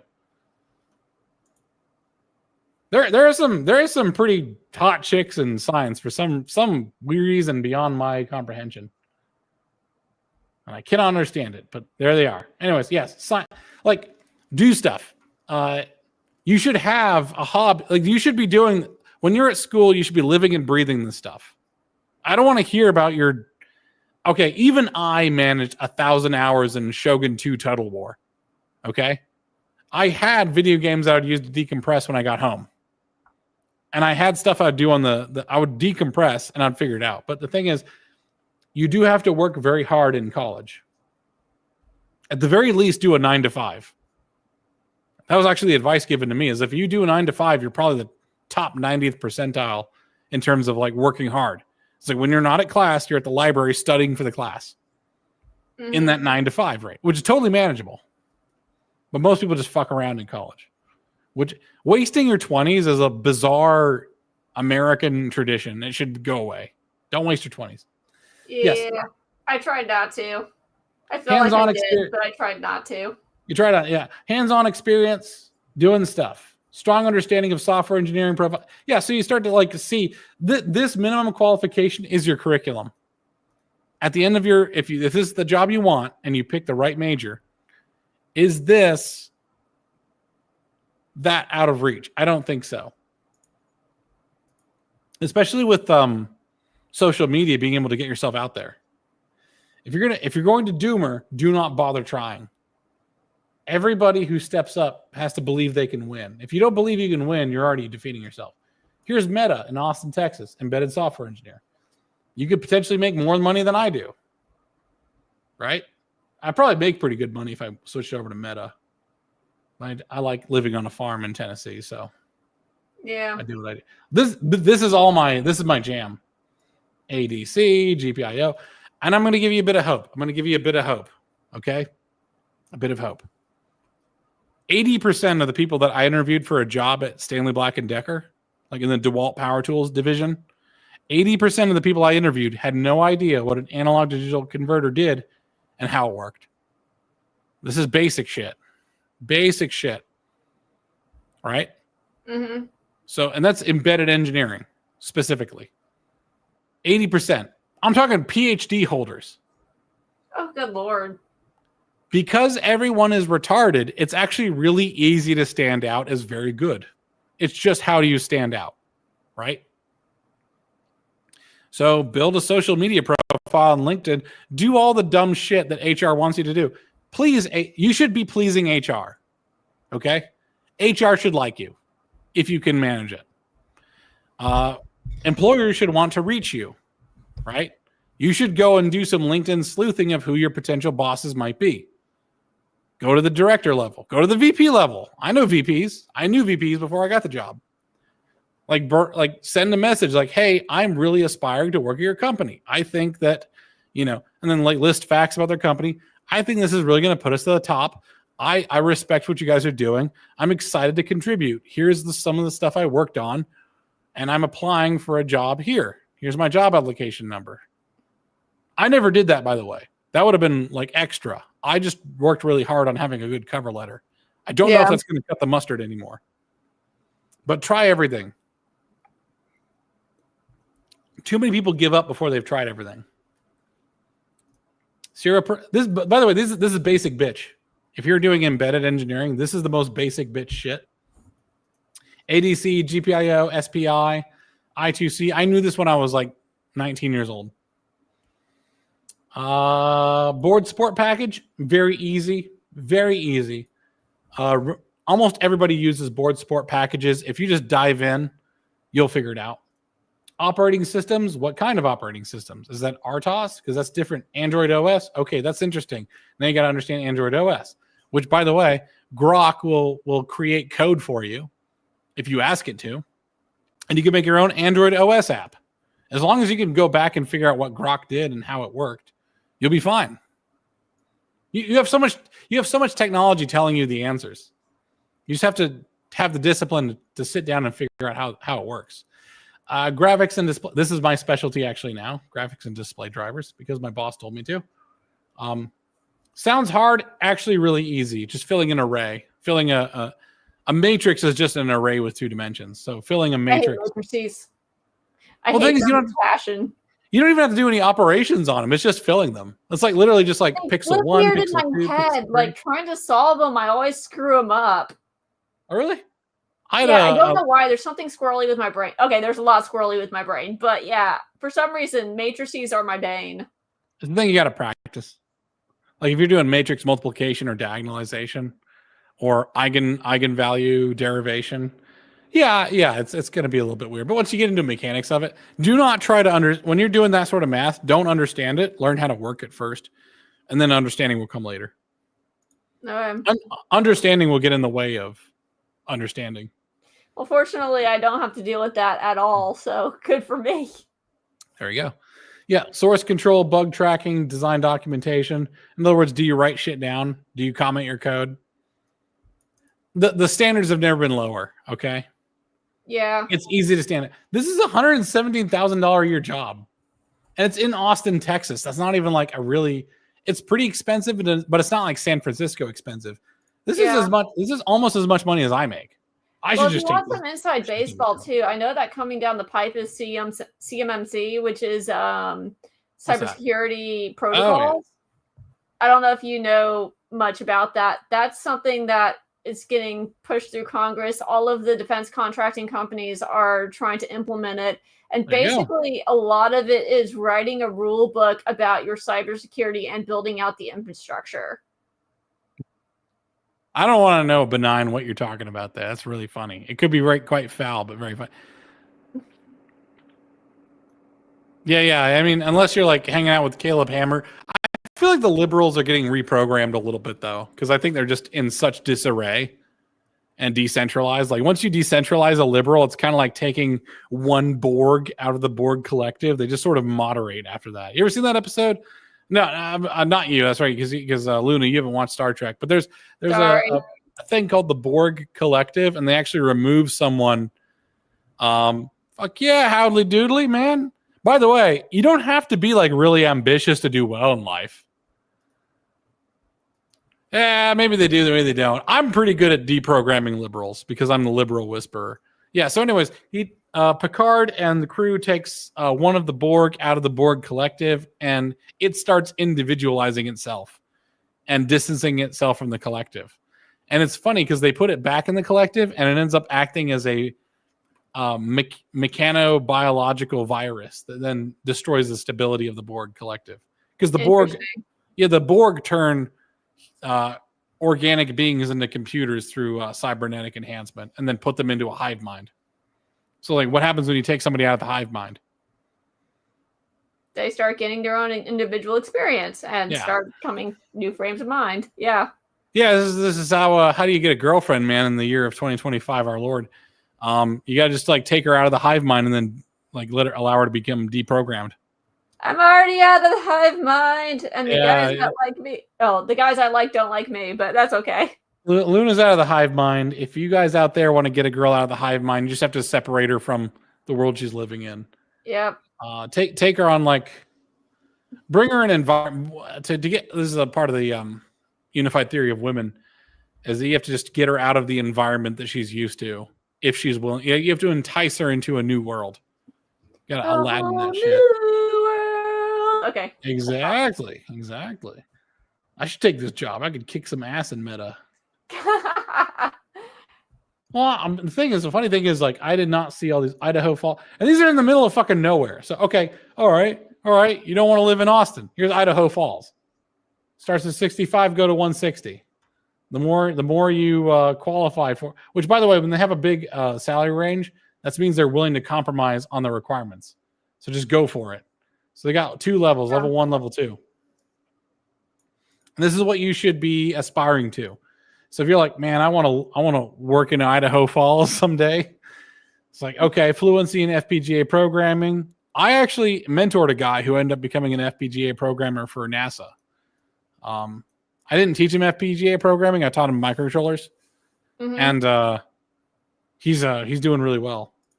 Python, ARM assembly, easy peasy. SolidWorks, MATLAB, Altium. You should be able to do it. University is also where you have all the access to these licenses. Version control, that's easy. I would say this ARM assembly is actually the hardest one here. FPGA is also extremely hard. You're just going to have to just take a summer break and stop fucking around and go learn this stuff. Like I once locked myself into a lab for 2 weeks straight. I didn't go home. I smelled really bad at the end of it. And I was learning spice modeling. I was learning how to go into the spice model and put in the parameters that would simulate different integrated circuits so that our modeling for a satellite we were building would be accurate. Because there was no spice model for what I was building. So I had to start with similar devices and the spice models for that, and then build the spice model off of that. And it was crazy. If I had to teach someone how to do it, it would be like 4 hours. But for me, it was like 2 weeks of pure solitude, like Isaac Newton style. Sometimes it takes that, man. This is nebulous. You just have to have a good anecdote. U.S. citizenship is good. Like, there you go. Boom. See, don't even fucking tell me about foreigners and H-1Bs. All right? There's a lot of jobs that are for U.S. citizens. Get at it. So fucking sick of the excuses. I know the excuses are valid. Also, fuck you. You're supposed to be a professional. Just deal with it. I don't know what to tell you. We work with what we got. That's what a professional does. Anyways, the position requires the ability to obtain and maintain Department of Energy Q clearance. That sounds easy. It probably just means you're not like a Chinese spy. Yeah, so this isn't so bad. Pay range.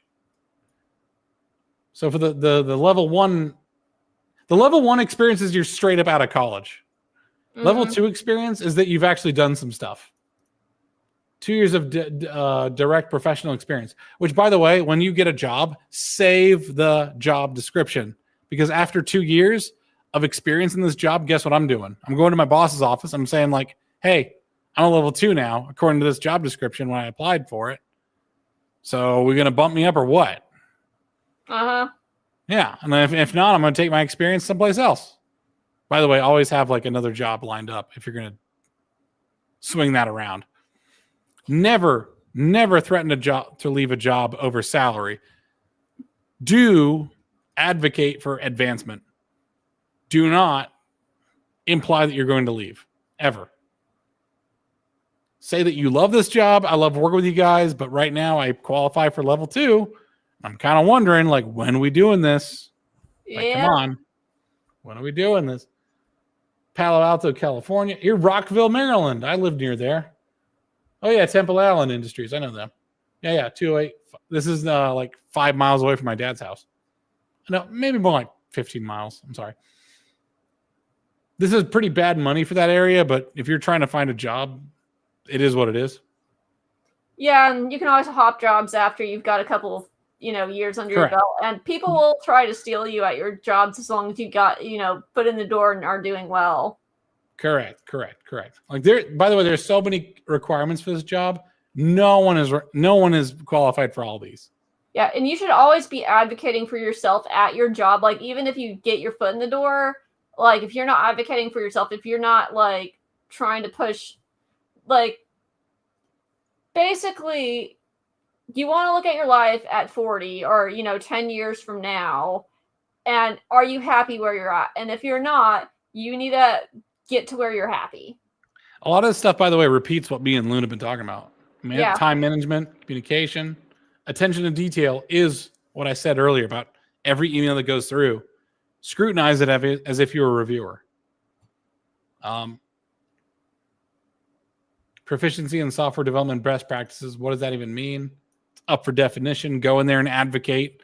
I do software best practices because this. Like, write a little essay for yourself. Like, really, get people. You know what's crazy is that people treat getting a job as with less attention and dedication than if it was like a class assignment, right? Like a final project for a class.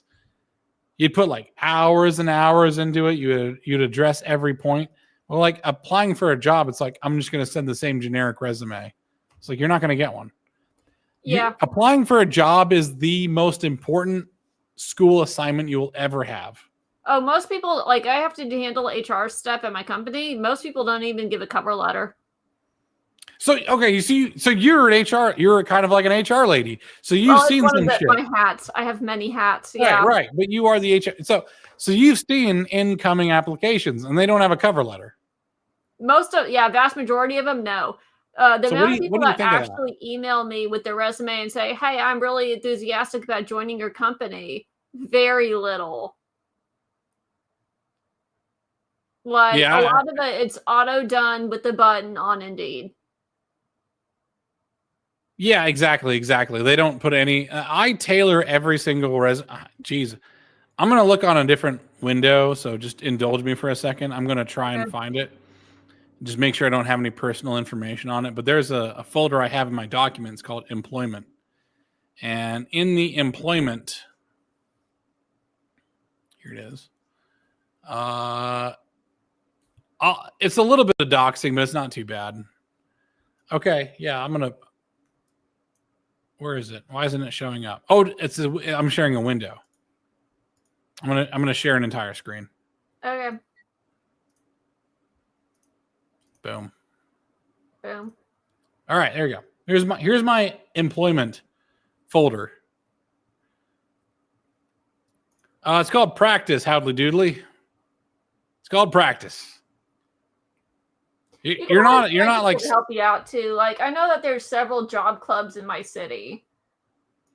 Like, there are people that will help you build a resume. There are people that will help you get a cover letter. There are people that have contacts from within the companies. You know.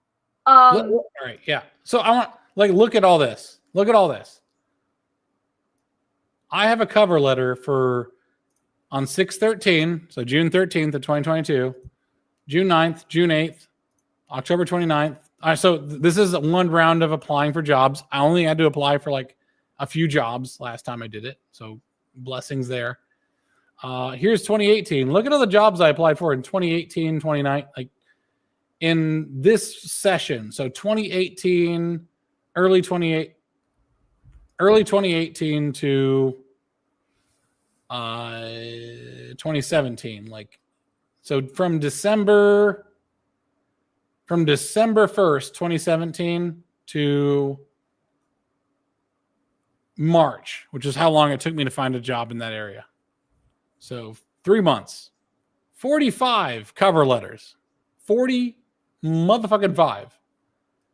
I only had a few here. The October 2018, that was the job I got was very short-lived. So here's a couple more jobs, right? So I write cover letters for just about everything. Okay, so here's 2018 job apps. Let's look at it. Let's take a look at it. Which I did not keep these up to date, so we're just gonna take a look at them. Oh yeah, no, this is not my best one. I'm sorry. I'm gonna see if I can find another job applications. This is one 2017. I don't know. Just move this. Excel is asking me stupid questions about keeping versions. Come on, load up. Excel. I forgot I applied to Nintendo. That's hilarious. This is a very small list, and I actually sorted it. By the way, if you're not making spreadsheets on the most minor of shit, I don't know if engineering is for you. Oh no, I do it all the time. Like, I have spreadsheets of Christmas coffee that I send to all of my family members because. Well, there you go. Yeah. Like, I have a folder called PCB portfolios, Gerbers. I have spreadsheets of my budget. I have spreadsheets of like all of the things. Yeah. Like if I go to Video lifestyle, game notes. Yeah. Where's my lifestyle folder? By the way, so I'm 37 years old. I've not internalized the alphabet. I don't know. Like if you said L and K, which one comes first? I'm like, I don't know. K. I'm pretty bad. K comes first, then L. You gave a man a fish. Yeah, here's my grocery budget from like, when was this? Oh, 2024. That's pretty recent, actually. Yeah. Wait, no, that's not it. All right. Man, I kind of look there's my grocery list. I actually had a full like spreadsheet for my grocery list. Being a psychopath is kind of like what you got to do. Full menu. I actually have a menu for stuff I cook at my house. It's a little bit. It's out of control. It's out of control. I'm going to turn that off. See, it's fine when guys do it, but apparently when a woman does it, it's psychotic. I wouldn't mind it. Garmin is a good one, by the way. Chandler, Arizona. That's their. That's where they have the Dog Center of Success. If you like dogs and you like electronics, may I have a fantastic company for you. Nice. Garmin has training hunting dogs is actually quite the industry, and they require GPS coordination as well as radio telemetry and probably vitals as well, right? Because you're trying to train the dog. So yes, their Dog Center of Success. You're going to see a lot of like dog related stuff in here. Dugga. Yeah, but like, by the way, I also saw that 3.0 is the GPA required. My GPA was 3.075. I got just above the requirement, and I engineered it that way. I gave all of my time to hobbies because that was what's going to get me through the door. I bet on myself and I won. Congrats. If you're not willing to bet on yourself, then why should an employer, right? Here's Olathe, Kansas. This is where their aviation unit is. Your first job is going to suck ass, by the way. Deal with it.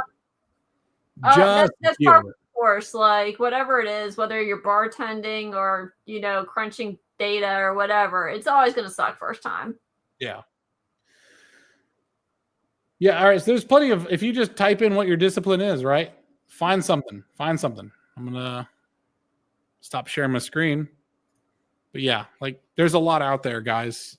Get at it. And yes, people will. The thing is, the H-1Bs are a stopgap, but it's a stopgap for the cultural problem because H-1Bs are obedient.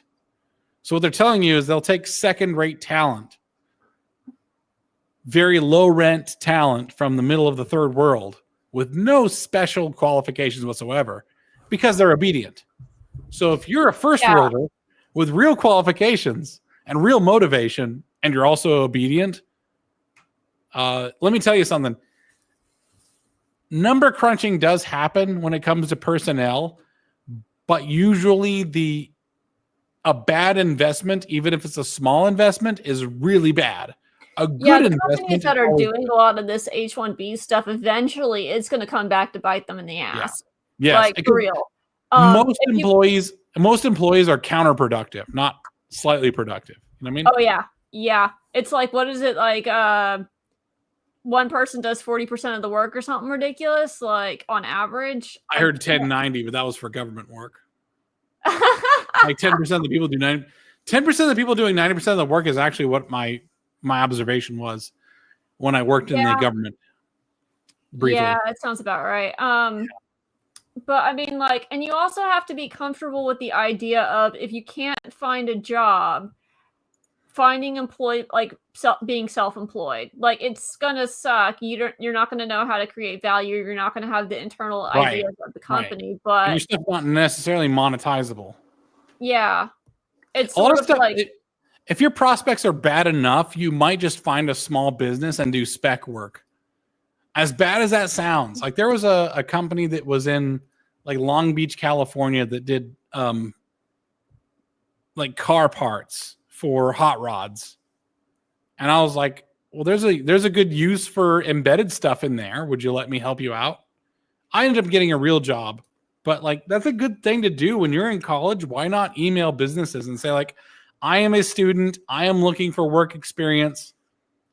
Could you tell me what you want and I'll try to build it?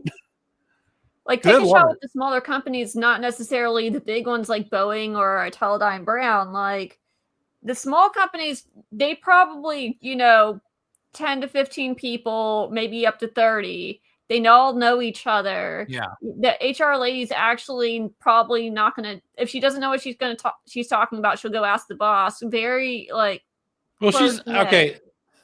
HR lady is what I call the grocery checkout test. And this applies to politics as well.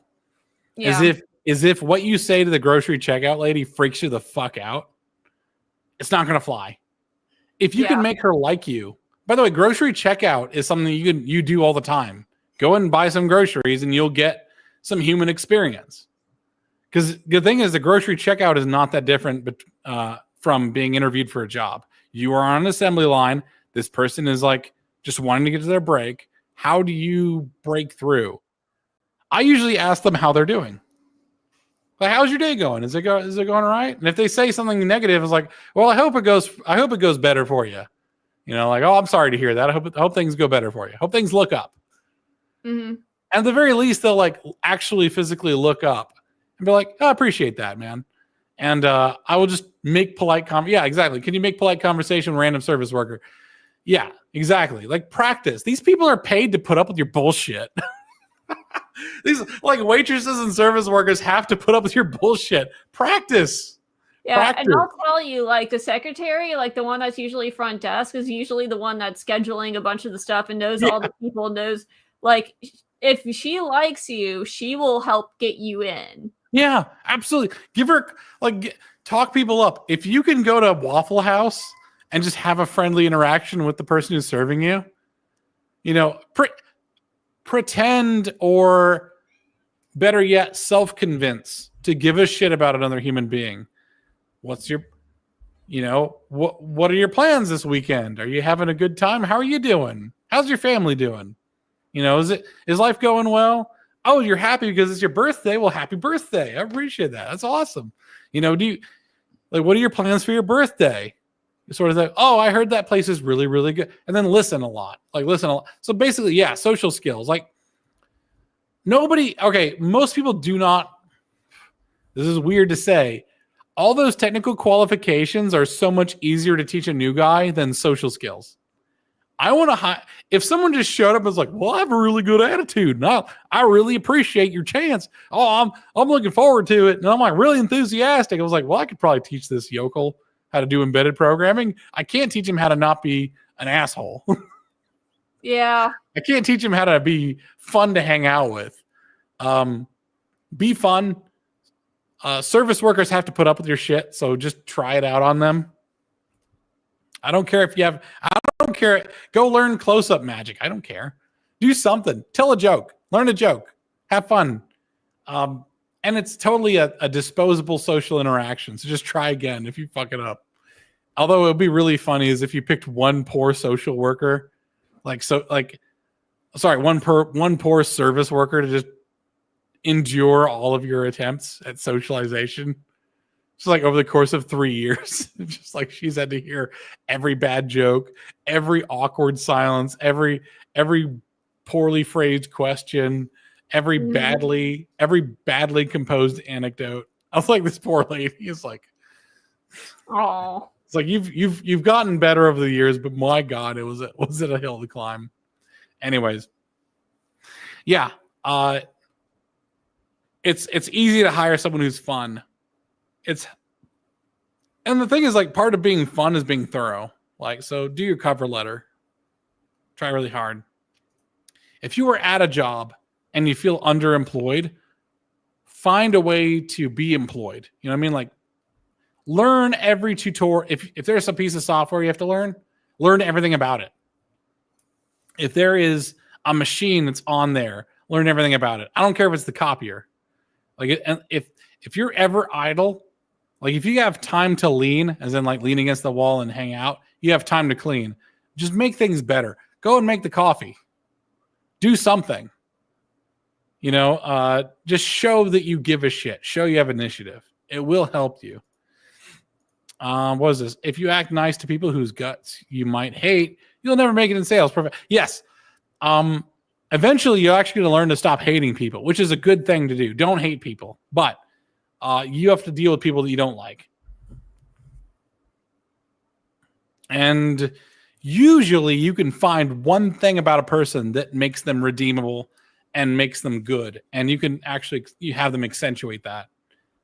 Like if there's like a dude who come in here and he's just bad word, rumor, awful, negative thing, but it's like he loves his daughter. Like you could kind of like hone in on the daughter thing. It's like, it's wonderful that you have a wonderful relationship with your daughter. Like it's a rare thing. It's a beautiful thing. It's like, he'll just start like being in dad mode all the time because you've now programmed him to do that. Versus like drunken Cajun mode, which I mean, frankly, I don't mind, but some people might. Technical skills gap. Absolutely is one. Is it technical? Mostly not, actually. I mean, is technology actually hard to learn? Do you think? No, but you're talking to somebody who is in engineering. Apparently, according to the vast majority of people, yes. Is it hard to learn because they have just character deficits? That's what I think. It's like, if you're willing to sit down and bang your head against the textbook and like just not give up, I think engineering does come to you. It is hard. Like calculus was really hard. Oh, cal was easy for me, but I have other issues. I had calculus and my teacher was terrible at showing visualizations. We had a substitute teacher once, like one of the other professors subbed in, and he was really good at whiteboard diagrams, and he basically set us all straight. Oh, nice. Like, oh, that's what a double integral means. Because without the visual component, it's really hard to figure out what that means. You know what I mean? I never had issues with math. I had issues with physics, though, because I just kind of felt like I kept getting things hit me sideways. It was like, oh, yeah, gravity applies what? And so it's like building the equations and then having things out of left field. It's like, oh, yeah, you should know this. And I'm like, I don't. Yeah, so physics I struggled with. Math was easy. And I like everyone's going to have strengths that are different. And a lot of it has to do with your teacher. Yeah. Yeah. So at some point in your college career, you're going to have to learn how to educate yourself. That's what I think is like, if you have the textbook, you have to be able to educate yourself from the textbook. I actually, for my physics class, my early physics class, I was a bad student, physics 1. I didn't show up to any of the classes because the teacher had posted the entire schedule online. Uh-huh. So I just did all the assignments and turned stuff in on the date it said to. I was like, okay. But the thing is, it turns out I was like 3 weeks ahead of schedule by following the official schedule. So I just showed up one day, like, I better check on, make sure everything's okay. And I'm like, I did this shit 3 weeks ago. What's going on? I was such a bad student. I slept through the final exam. I didn't show up to the final exam. I still got a 75, so it was a C. But I was like, it was a bit of a lesson to me of like, okay, lack of discipline got me pretty far. But discipline would have got me farther. But I was average. 75 is perfectly average. I didn't want to be perfectly average. So I started showing up to my classes properly. Yeah. Well, our college required them, like, if you didn't show up for class, if you didn't do 90% of the homework, you failed. Right. Benign Number Station points out a thing is like, hey, he can do one technical thing, but when it comes to code, doesn't know how to do it. You got to figure it out. Coding is very important. If I were you, I would start with so here's how you learn a thing. All right. Here's how you learn something technical. You have to start very small, very basic. And I mean like 1+1. So fire up a Python console, like learn how to install Python. I would suggest getting the IDE, that's Integrated Development Environment.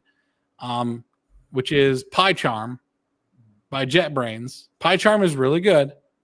There's plenty of video tutorials on how to use it. You don't have to use it. And just print to the console.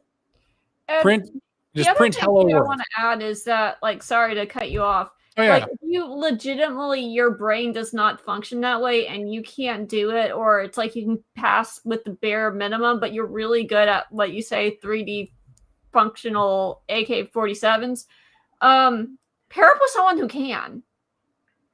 Pair up with somebody who do a tag team, get the guy who can do the thing that you are stuck at, work together, and then you will go far. Yeah. I can think of a lot of different things being good at 3D printing can do.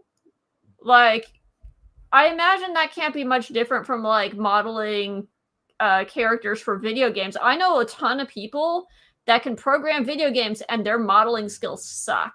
You pair up with one of them, start building video games. I mean, yeah, well, it's okay. So there's like get a mentor. I'm saying start from the basics. I'd say do both.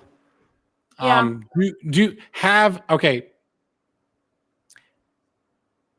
Look in the mirror and do the opposite of affirmation. Okay. It's not a de-affirmation. Okay. Well, I want to say, like, dear self, you are a stupid baby numbnuts and you don't know shit. So go in there and do the stupidest baby numbnut shit and just get it done. Anything done. Even if it's printing to the console, hello world. And basic shit. And then just expand from there. Because then you have something. And then expand from there. Yeah. It's a way, start with something that works. That's what I'm saying. Because I stagnated for a year in college on trying to do something, accomplish something. Don't accomplish anything. Do one thing. That's not an accomplishment. It's literally just printing to the console. Print F. Hello world. That's it. Or in Python, it's print. Hello world. And that's it. So, like, start from there, and then you learn, like, bit from bit.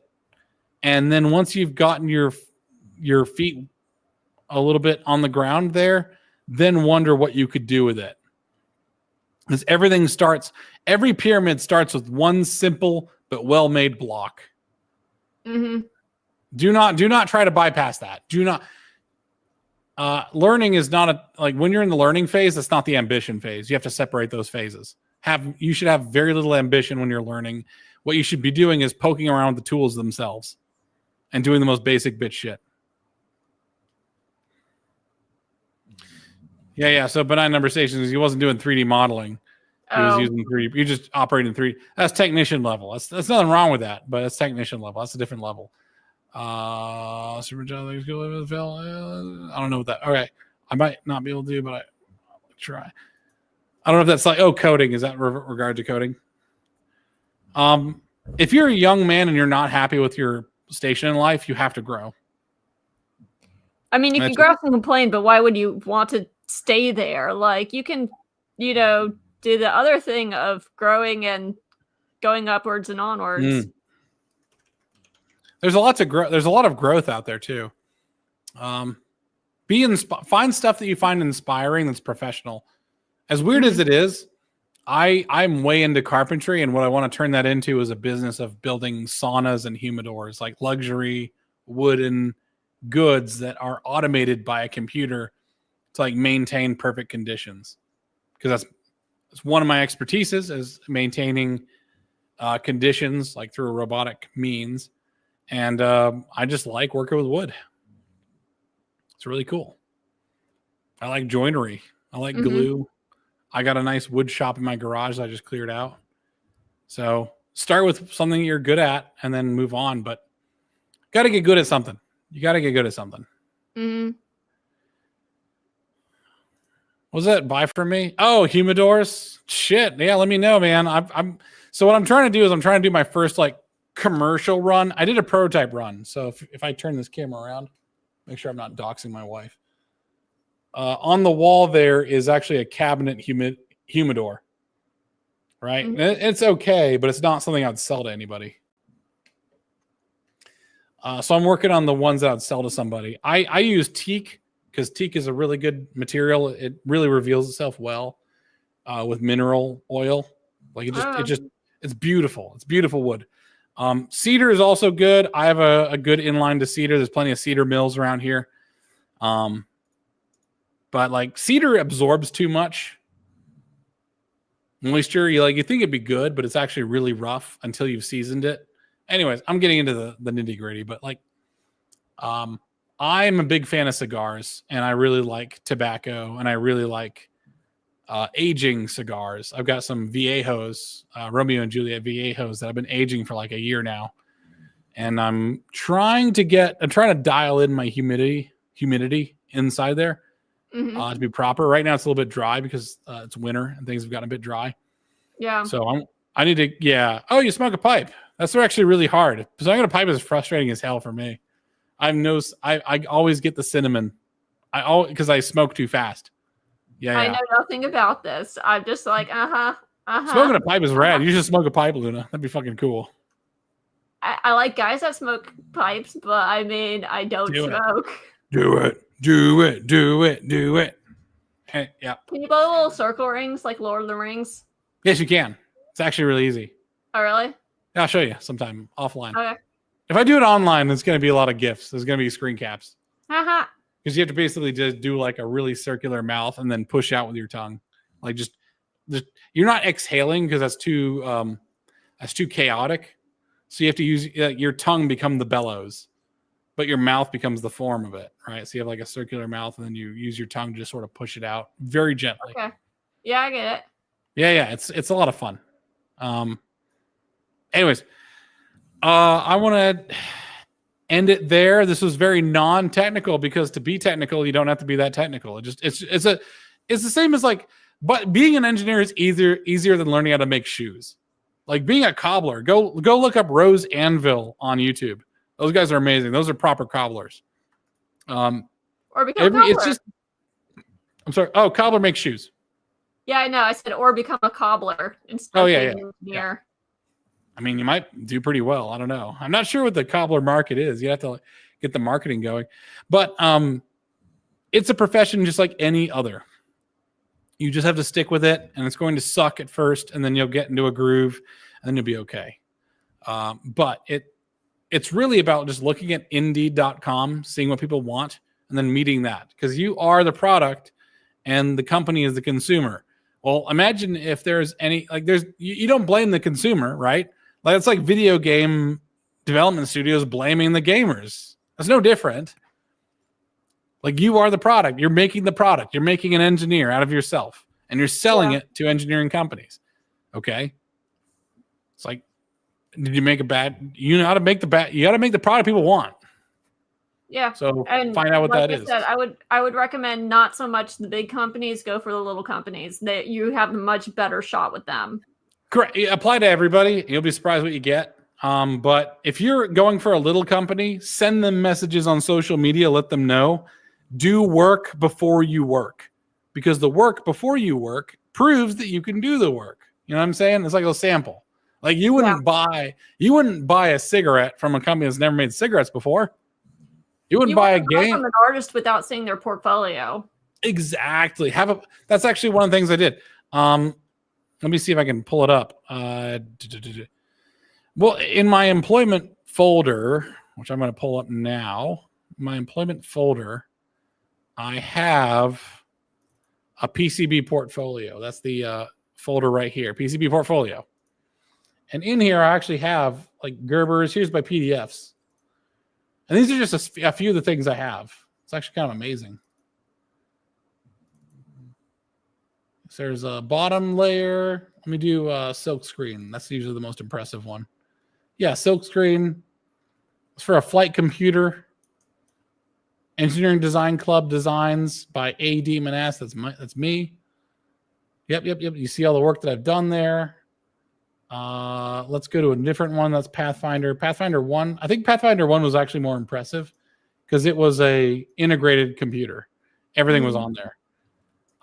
If I were to go to KiCad, here's KiCad, and I go to Gerber Viewer, launch an instance of Gerber Viewer, and I'm going to open plot files. Let's go to documents, employment.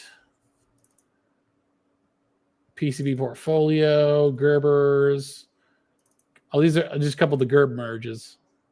Oh,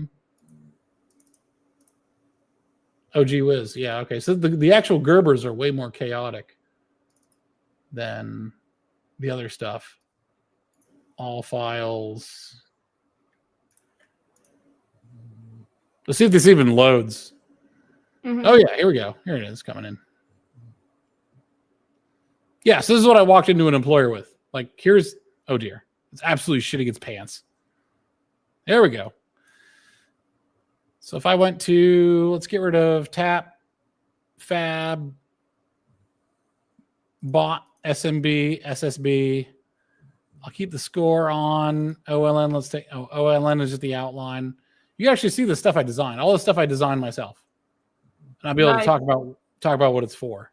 These are all different computers and computer systems. This one has a Ethernet connection. This one's a microcomputer that goes in and actually has like a very small amount of connections. If I were to try to put SST as the top, let's see if I can just move these other ones. There we go. Now you can see it a little better. Yeah, there's a crystal for the CPU. Yep, this is another one has Ethernet. It's a micro computer that has an Ethernet on it. Yeah, exactly. So you can see like all the stuff that was there, and I could talk about it. And yeah, that was my portfolio. So it's like take it seriously. And if you take yourself seriously, they'll take you seriously. Oh, yeah. So all right, guys, I've been having fun. I'm getting tired. Time to end it. What do you think? What do you say, Luna? I guess so. It's about that time. It's piping hot in my house. I got the stove going. It's great. Nice. All right, guys. Be well. Peace. Do well. I'm hoping for you. There is a skill gap, but as we said, it's actually not that hard to bridge. You're doing fine. So go ahead and kick some ass. All right. Mason jar of whiskey for all y'all. Woo! Thanks, Hadley Dooley. Thanks, Benign, and everybody else. Good night. Good night.